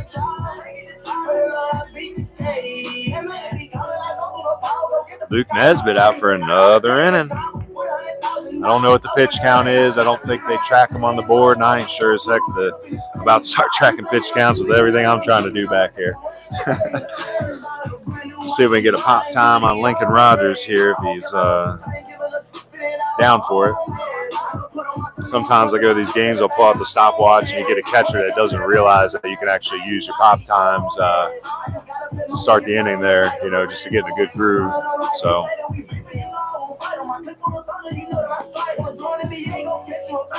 here's a throw down here. We'll see if we can get a pop. From what I've seen, I'm just hoping he's 2-2 or lower. We'll see. Nope. I was going to say, you can see he's wound up the throw. So that's 306. That's not a true pop time. These kids got to do a better job in between innings. Give me some pops. A lot of good catchers in Western North Carolina right now, too. We were talking about JT Smith, Asher Ring. I was talking to Coach Cordy up at Western North Carolina a few weeks back, and I believe they're trying to recruit a 25 catcher. And he just wanted my honest opinions. I use top catcher. And I'm like, oh my gosh, that was a hard one. And I thought. I'm a huge fan of Jonathan Reese at Christ School. I think Evan Connor's a good catcher at Tuscola. JT Smith's a dog. There's a catcher up at Mountain Heritage I really like named Lane Chandler that needs some refinement. Oh, my lordy lord. That is high but playable for Bryson Mosman in left field. However, when I really started getting down to it and thinking, like, from what I've seen, what catcher would I want?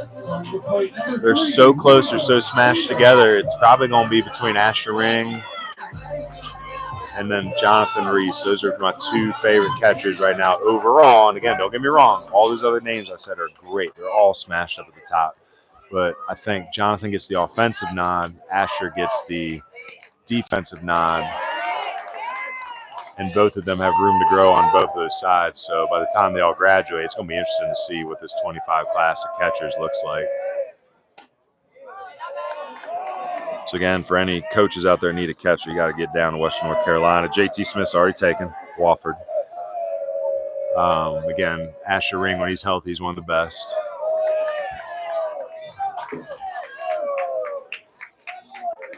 Jonathan Reese is a great hitting catcher, and he's got everything to be a great defensive catcher, just to learn a couple of the nuances. Little popper off the side here.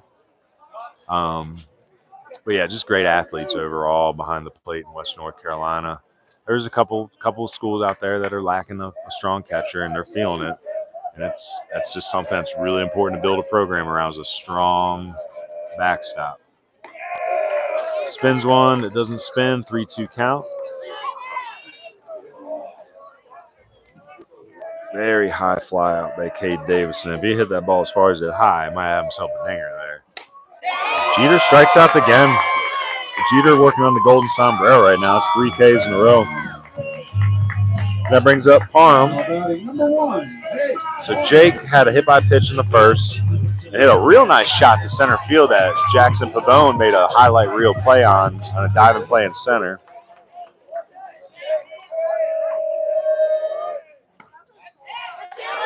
Take strike one there. So Luke Nesbitt dialing in tonight. And again, this is what I was talking about earlier. The potential's there. Still not a huge fan of the windup, but he looks to be moving a little bit more simple tonight. You know, just kind of rock and go. Still like simplified even more with those big bodies. I'm 6'4". That's what worked for me eventually, is just going from the stretch. Might have been a change up there. I'm not sure. Looked like he kind of let off it a little bit, but 1-2 count. Big pitch here, man. If he can put that hammer down and get a strikeout, get that momentum builder for Reynolds right now. Fouls it back here.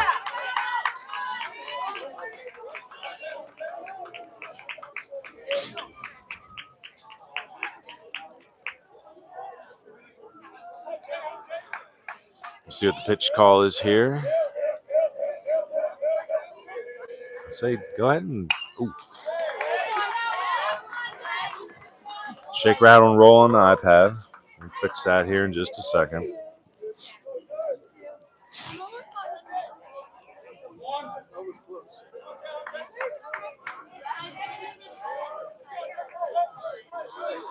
And we'll fix that a little bit in between the inning, but we got the picture back for the most part.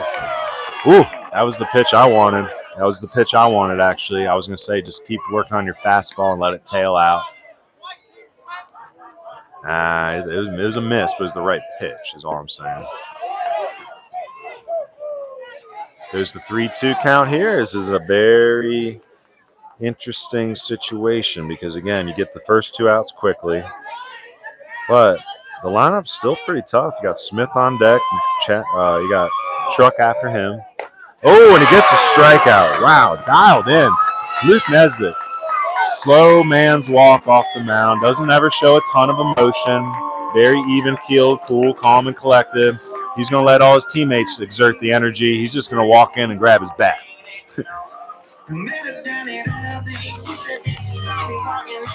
Wow, what a ball game. Might have to text out a reminder to everybody on Twitter. They should be checking this game out right now.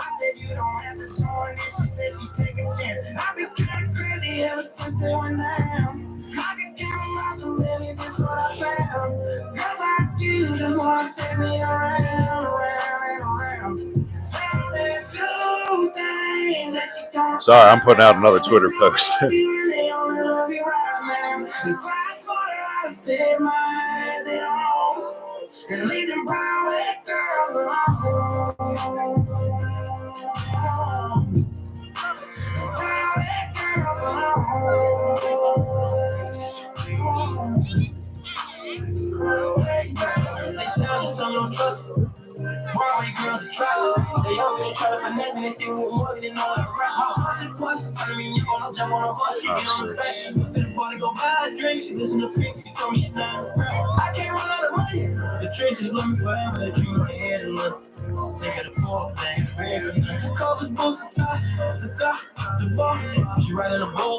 Oh, what a ball game. A lot different than Tuesday night, but that's the beauty of baseball. TC Robertson, a very talented team, but AC Reynolds has got a good team as well. And it's just one of those things with baseball on any given night. If you can limit errors and limit giveaways, you can beat any team on any given night. And that's something I've stressed to a lot of teams I've coached in the past. You may play a tough team that you play them 10 times. They might win 9. But you got to play every game like it could be that one because it's possible. Last time AC Reynolds took a win against TC was the infamous walk-off by Dane Frelick back in 2020, and then they shut the season down immediately after. It was a walk-off grand salami. Dane Frelick up at Framingham State playing Division III baseball in a very good conference. A lot of youngsters out there who are tuning in and prospects. You need to realize that D3 baseball is pretty dang good up in the Northeast. So if you're a high academic guy, you might want to make sure you're looking into those conferences because good grades, a lot more schools up there, good academics, and powerhouse D3 baseball.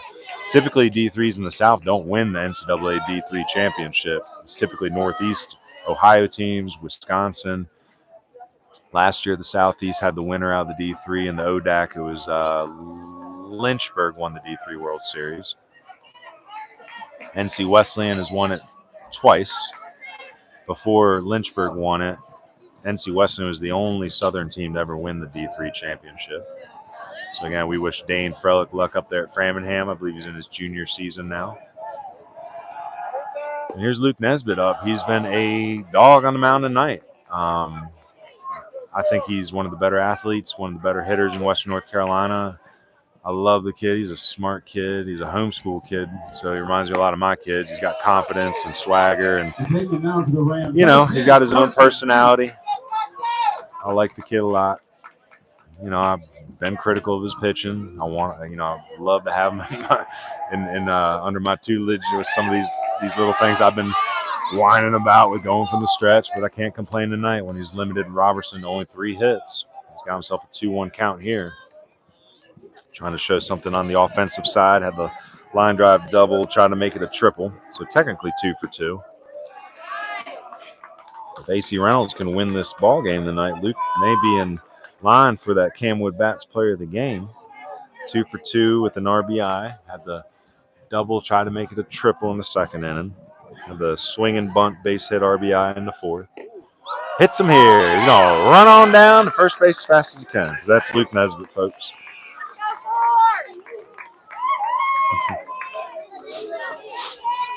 Jesse Dan the Man Danner, number 8, coming to the plate.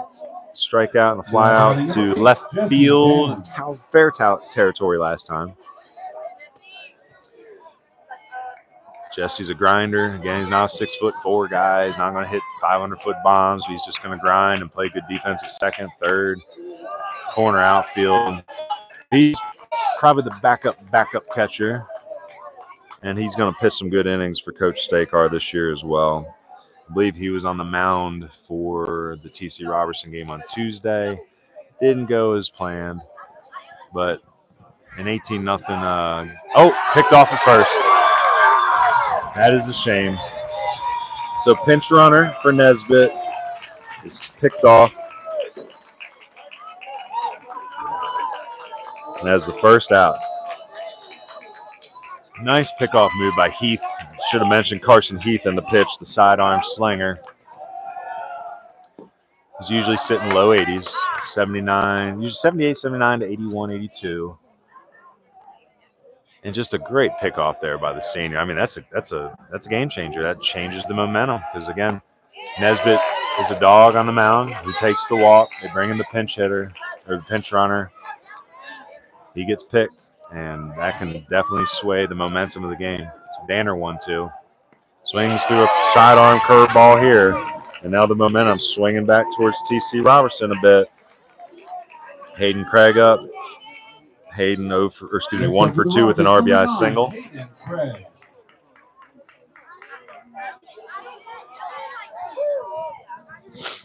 Heath coming in and doing his job.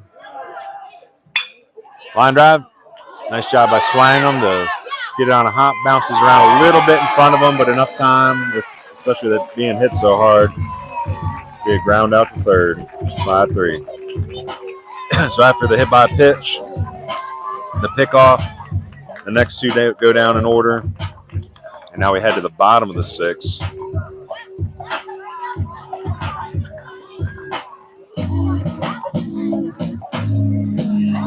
So bottom 6, we got JT Smith, Chuck Miller, and Chappie Smith due up. Carson Heath after that before we turn it up to the top of the lineup.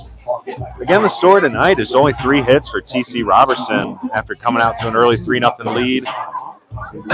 AC Reynolds able to claw back. They've had the go-ahead run on, but it remains 3-3. It's a nice thing. See these ice creams. See these ice creams. Eligible bachelor. $1 million boat. That's whiter than what's spilling down your throat. I'm saying exterior like fish and interior like suicide. This red. I can exercise you. Just to keep you fizzy. Cheat on your man, man. That's how you do it. Again, thanks to our 2 sponsors tonight, 828 Sports Lab and To the Brim Refill Store. Big reason why we're able to get this broadcast in tonight.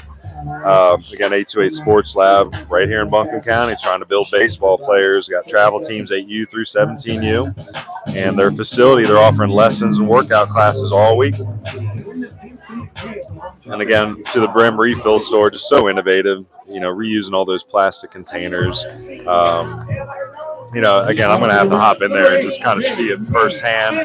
I got to admit, I don't go into Asheville much, but I'll get down to 145 Charlotte Highway soon and check out To the Brim Refill Store. And again, that's tothe-brimrefill.com. So Luke Nesbitt out again for a 6th inning of work.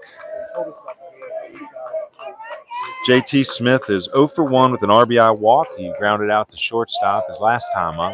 Nice block by Lincoln Rogers in the dirt there.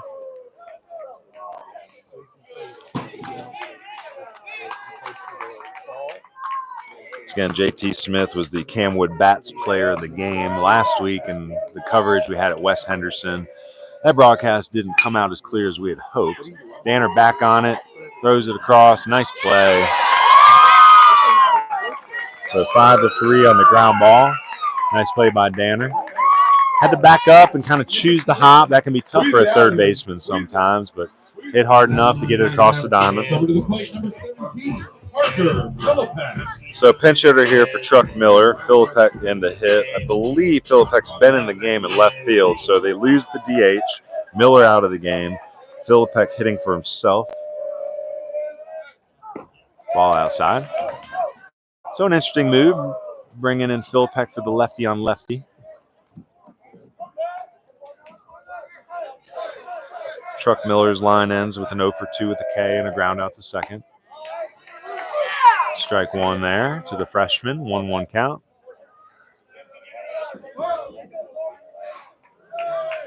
Big, strong kid out there on the bump, Luke Nesbitt. Misses outside, 2-1. Some groans from the crowd. They wanted it from the Reynolds fans. So that's funny. CJ Wallace comes in and only throws 1 pitch, so I'm updating my notes. So he throws a third of an inning. Heath comes in, throws an inning. So 4 pitchers used for TC tonight, 1 for AC Reynolds. Which, as a pitching coach and pitch counts and things like that, everybody's got their own style of how they want to manage throughout the game. But with Luke Nesbitt, kind of defying the odds a little bit. He's a guy that's been out there for 6 innings now. He's trying to go the distance, 3-3 game. Ball 4. So the pinch hit pays off. Philippek takes ball 4, 1 out, man on first. Chappie Smith.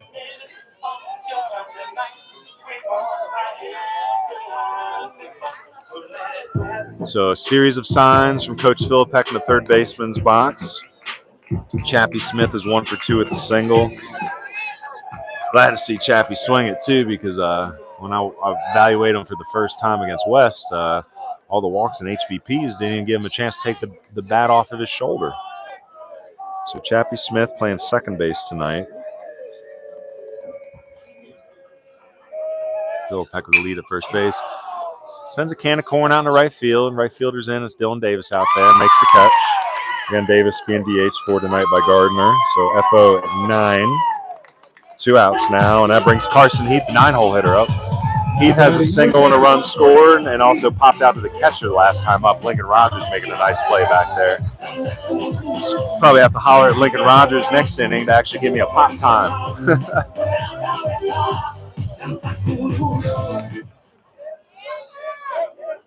So Luke Nesbitt rocks and fires, strike one.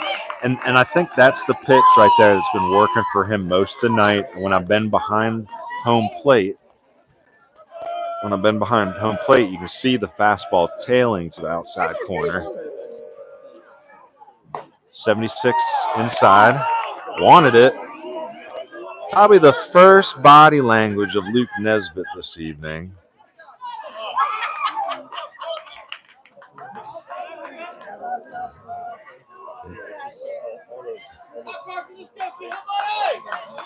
A little bit of grumpiness from some of the fans on these pitch calls.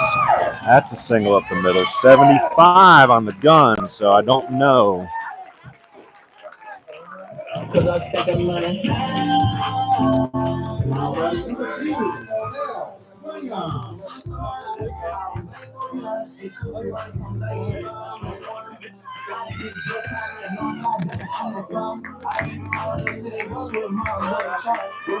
So the velo dropping a little bit for Nesbitt. I was down to 75 miles per hour on that fastball. So they're going to pull him because I think they're at pitch count. So he went the distance as much as he could. Heath with another single up the middle.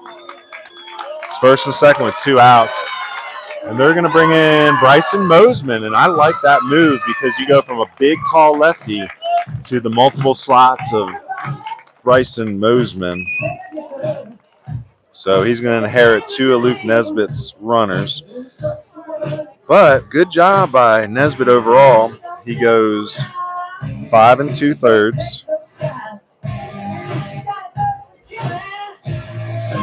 Gives up, let's see,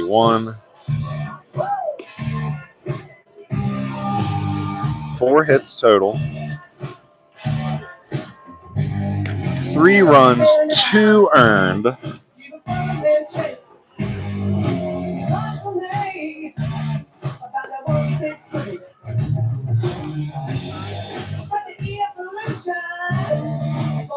Only 2 walks for Nesbitt. I like that.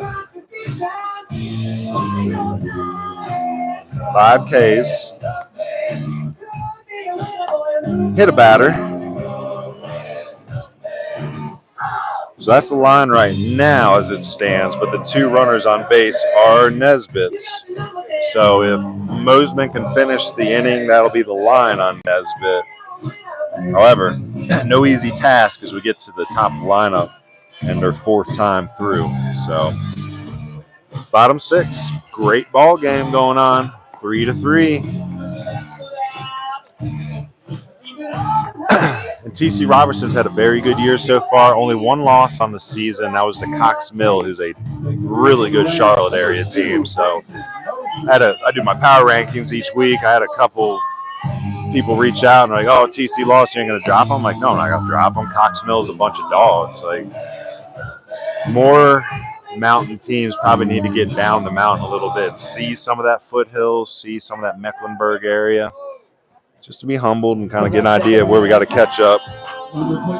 Even an example, like we head west, like I got a couple kids out in Hayesville that have been sending me some clips, and although they look athletic, I'm watching the clips and these guys are facing teams with 65-mile-per-hour pitchers, and it's just one of those things. If you want to play at the next level, you got to seek out the best competition and show that you can perform against high-level velocity, high-level stuff.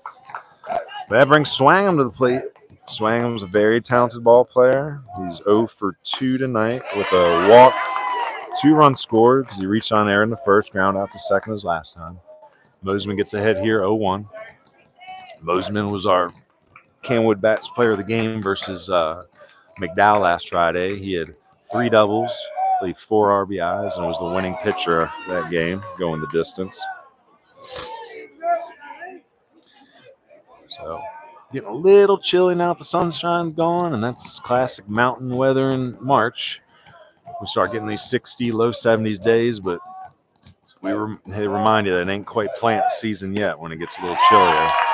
So good job by Mosman there, 2-2 count. I'm not going to jinx him. I'm not going to go over and get a velo read yet. Typically, Mosman sits about 80 to 82. Multiple slots, good curveball. Control has gotten so much better over the years. He's pretty much dialed in now. Doesn't walk too many. Pops one up, foul here. Count stays 1-2. Swang, working hard.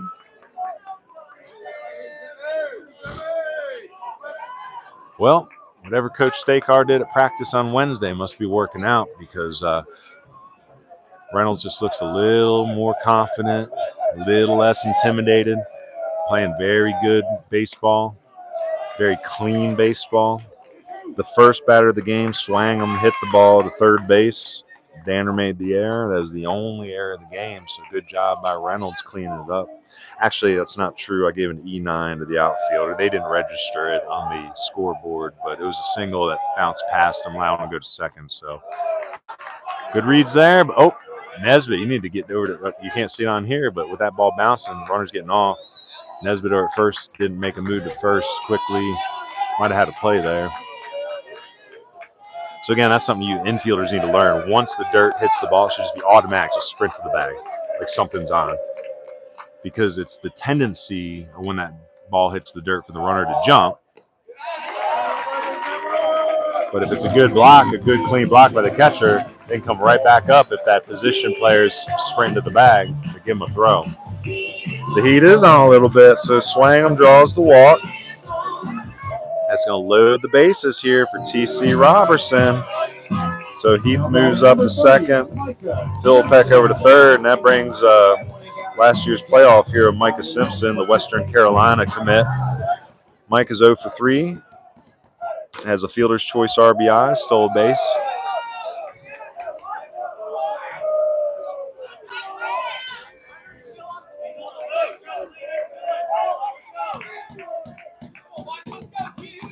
So the heat is on a little bit here. Infielders are back. Mosman going from the stretch, keep the runner close to third. Rogers blocking up hard behind the plate. Mosman trying to get that curveball pretty much on the back foot of Simpson. Simpson able to check his swing again. 2-0 here, nowhere for Mosman to put him. Mosman's going to step off the rubber here, regain his composure.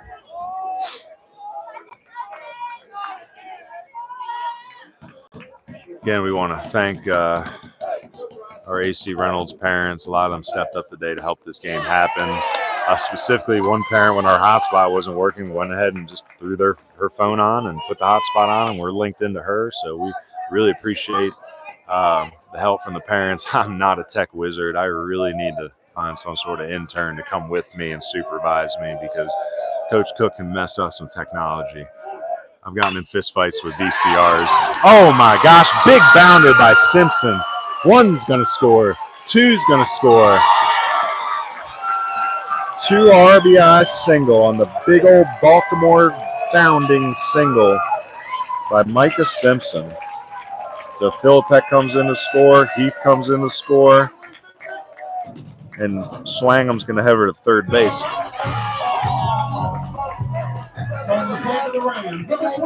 So right now, Micah Simpson, it's 1 for 4 in the box, but it's 3 RBIs total. And it ain't pretty necessarily, but it's the go-ahead base hit. So that puts the pressure on Reynolds now, because they're going to go in the top of the 7th, down 2. So Micah Simpson just put himself in a position to potentially be our Camwood Bats player of the game with the go-ahead hit with bases loaded. Cade Davidson takes ball 1.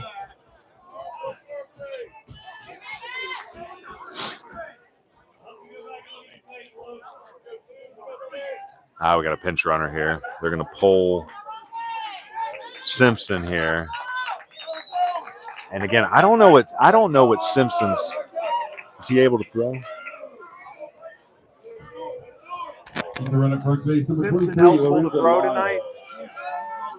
Okay. I was wondering if they were pulling Simpson to get him ready to potentially close the game. He started the game Tuesday, but I know they pulled him early, so not sure what the pitch count would be.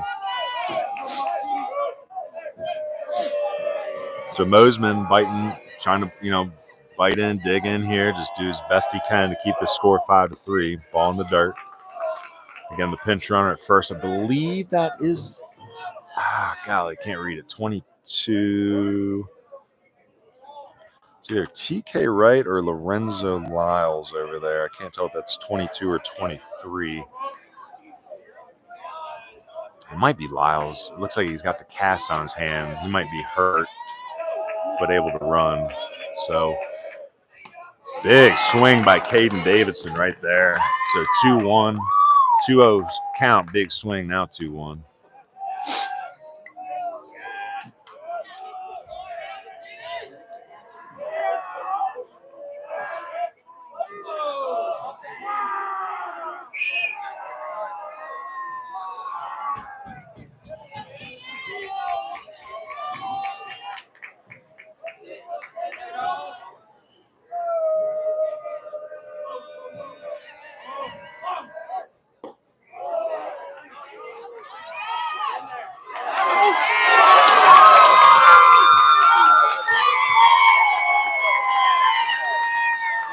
Well, that's my bad. I'm dealing with some technical things here.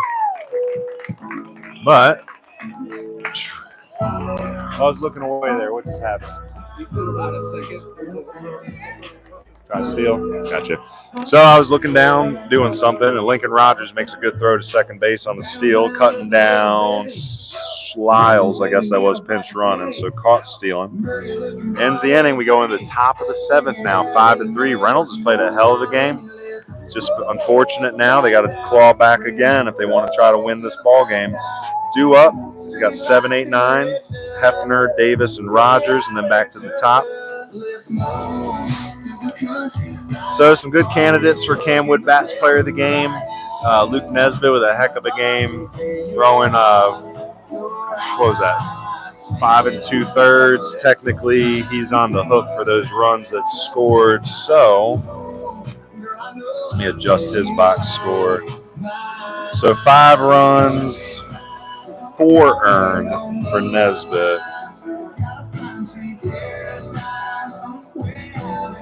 But again, he battled this. 5 runs, 4 earned, 4 hits, 2 walks, 5 strikeouts, 1 hit by pitch. He worked real hard. So that line may not look super pretty, but that's a pretty dang good line against the TC Robertson squad. And at the plate, he's 2 for 2 with his double, RBI single. So good game for Nesbitt. If Reynolds can find a way back into this game, he's definitely a candidate. But right now, on that TC Robertson side, the Micah Simpson hit is the deciding factor right now. Carson Heath's going to come out and try to close this ball game.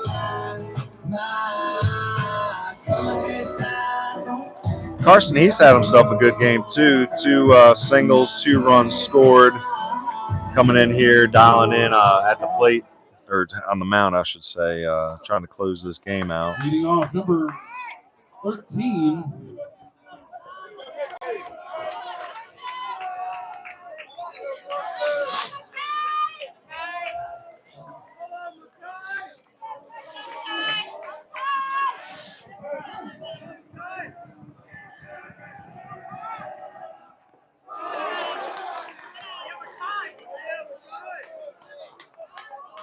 All right, so Mekhi Gibson pinch hitting for Hefner. He came into the game on Friday when Sage Tanner left with a broken jaw. He fouled one off of his mouth. Oh, boy, this is going to be tough here. They're going to try to throw him out at first, and he is safe. So Gibson with a clutch base hit single. And that puts the tying run at the plate now, trying to make it interesting here. Braden Davis coming up. Big thing here for Gibson is don't get picked off. It's a very important base runner out there, and it's one batter at a time right now for Heath. Pickoff attempt, and that's exactly what I was worried about. Is you get your base runner on, and got to be disciplined out there. So Braden Davis, good young ball player, works hard. Getting a lot stronger, lifting more, and another pickoff and very close. And again, I ain't trying to dog the kid over there, but he's a sub. I don't know exactly how much baseball he's had in his background. Great hit by the kid, but my golly, don't get picked. Ball low. Whew. And kids, it's little things in baseball, they add up. So watch more baseball. Watch how they play. Learn how to take a lead. Like, again, not trying to dog this kid. He's crossing his feet when he comes off the bag over there. Don't make yourself a target. Be smart. Know the situations. So Heath locking in here, trying to get ahead, 1-1. Nice curveball. Golly. And pick off 10 by JT Smith. They know. They know. And again, good baseball teams they'll pick on a player if they can tell that he's got some tendencies or may not know the situation as much as the some of the higher baseball IQ players. Ooh, swings at a curveball that was on the chalk line of the left-handed batter's box, and I'm not talking about the inside of it. I'm talking about the outside of the box. That was a lot of horizontal run on that. So big K. Big K by Heath. Rogers had fisted a double down the right field line. And hits one hard here, right at the center fielder. So hard hit, but right at him, an Adam ball. So LO8. So Pavone, he's the one you want up. He's a good ball player. So tie and run is Alex Pavone, or excuse me, Jackson Pavone.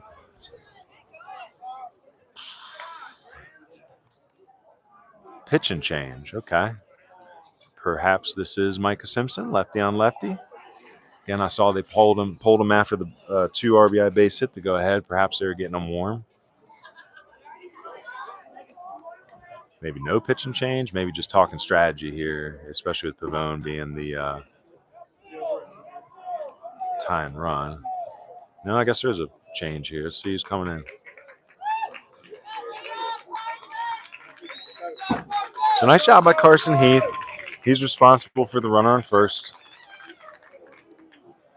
And it's like number 2 in the pitch. So Zeb Swangam. So that's the 5th pitcher on the night. And again, maybe coach just knows his guys. So Heath out, swang him in. Pavone having a good day. He's 1 for 2 with a RBI single, 2 stolen bases, and a walk and a run scored. Take the mound for the Rams. Number 2, Zeb Swangam.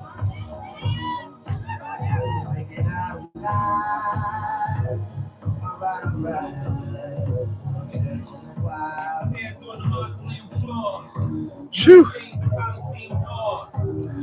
Been a good ball game. 2 outs here in the top of the 7th, down to the final out. Reynolds has struggled with the good curveball tonight. The Jeter, Heath, Ray, they all threw very good curveballs. Again, Wallace just came through his 1 pitch, but Jeter, Ray, and Heath definitely did cut up at times, and you saw some of the tendencies of the AC Reynolds hitters on that curveball. So perhaps Swangam has a changeup, maybe. Perhaps Swangam has more velo. But the pitching change is made either way. Maybe they're trying to keep Heath fresh, all their pitchers fresh for the end of the week. Maybe I'm not sure if they play tomorrow or Saturday.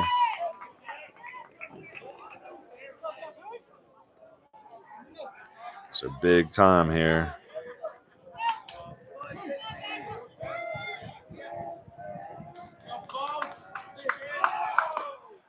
Ball 1 here to Pavone.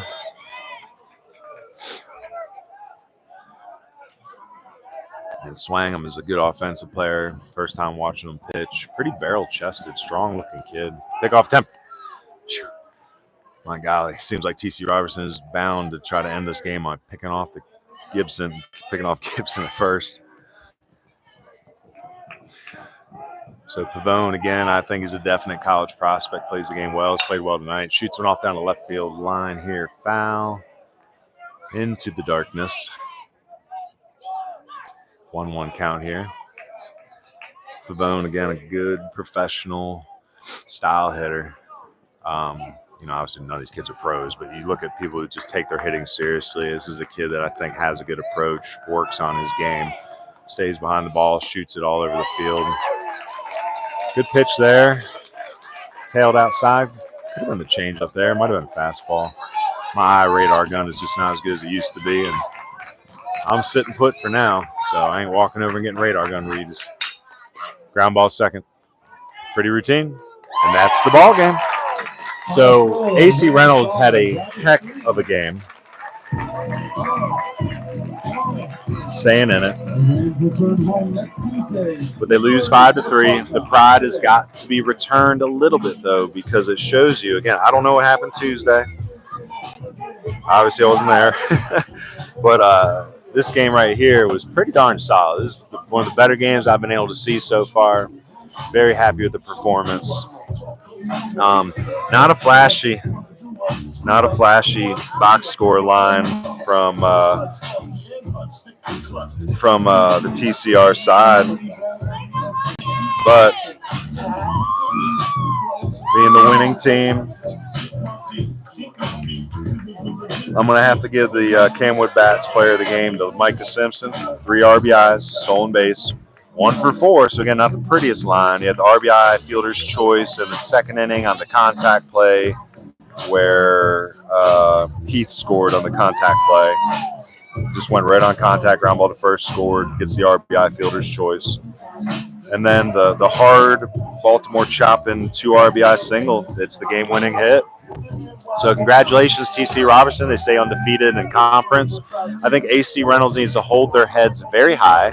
Luke Nesbitt did everything he could to lead the team today. They win that ball game. He's probably the no doubt Camwood Bats player of the game. But honestly, it don't come down to individual performance. You got to look at the team effort. And both these guys really worked hard today. So both these teams. So regroup, AC Reynolds, because you're still my sleeper team. I'm just going to pretend Tuesday never happened. Go win the rest of your conference games and try to make that playoff run. TC Robertson, very strong performance from the pitching, using 5 arms. I like that. Try to have a little bit of diversity in what you're showing the hitters, keep them off balance, save your pitch counts. And I don't know if it's a classic routine, but we got TC running a few polls here. I don't think it's a punishment, even though AC Reynolds definitely played them tough. So anyway, thanks to anybody that crowdfunded tonight. I think our total, let me see what we ended up raising here. I think we raised $179, so I'm gonna get my $150 back for paying the fee, and then that's $29. So $15 each booster program. So, I don't know. Maybe I don't market it enough yet. I'm still trying to figure out social media, but again, I'm going to try to schedule some Buncombe County games, but if I can't get the crowd funds, I'm not going to spend $150 to come out and do the service. So just keep in mind, spread the word, help me get back into Buncombe County. Friday, we're going to be at Christ School. Private school, don't have to worry about any fees. That game is against Providence Day. If they get rained out, I'm probably going to watch them on Monday with their makeup day. I think Monday would be their makeup day for Providence Day. And then Tuesday next week, we're going to be in Henderson County covering North Henderson and Franklin at North. And then I'm heading out of town. I'm going up to Baltimore to watch Orioles opening day. Take my brother up there. He's getting married April 5th, so we're going up to hang out with our friends in Baltimore. That's where we're from. And it's going to be a nice rest. Nice to get away for a little bit. Been putting a lot of time and effort into this WNC Scout and Stream series. Again, we want to thank Camwood Bats. They've been such a great help getting these player of the game bats ready. The kids love them. Nick Schultz won it last night with the big dinger against Polk. And again, Micah Simpson is going to be our Camwood Bats player of the game. So we'll tune in next time. We'll check you probably Monday is my guess with the weather. And if there's any of the prospects in town listening, we're still trying to go watch Montreat play Johnson University on Saturday. It's a 12 o'clock start, doubleheader. Might not stay for both games, but if weather holds up, we're going to try to get out to Montreat and watch a little bit of NAIA baseball on Saturday. So thanks for tuning in.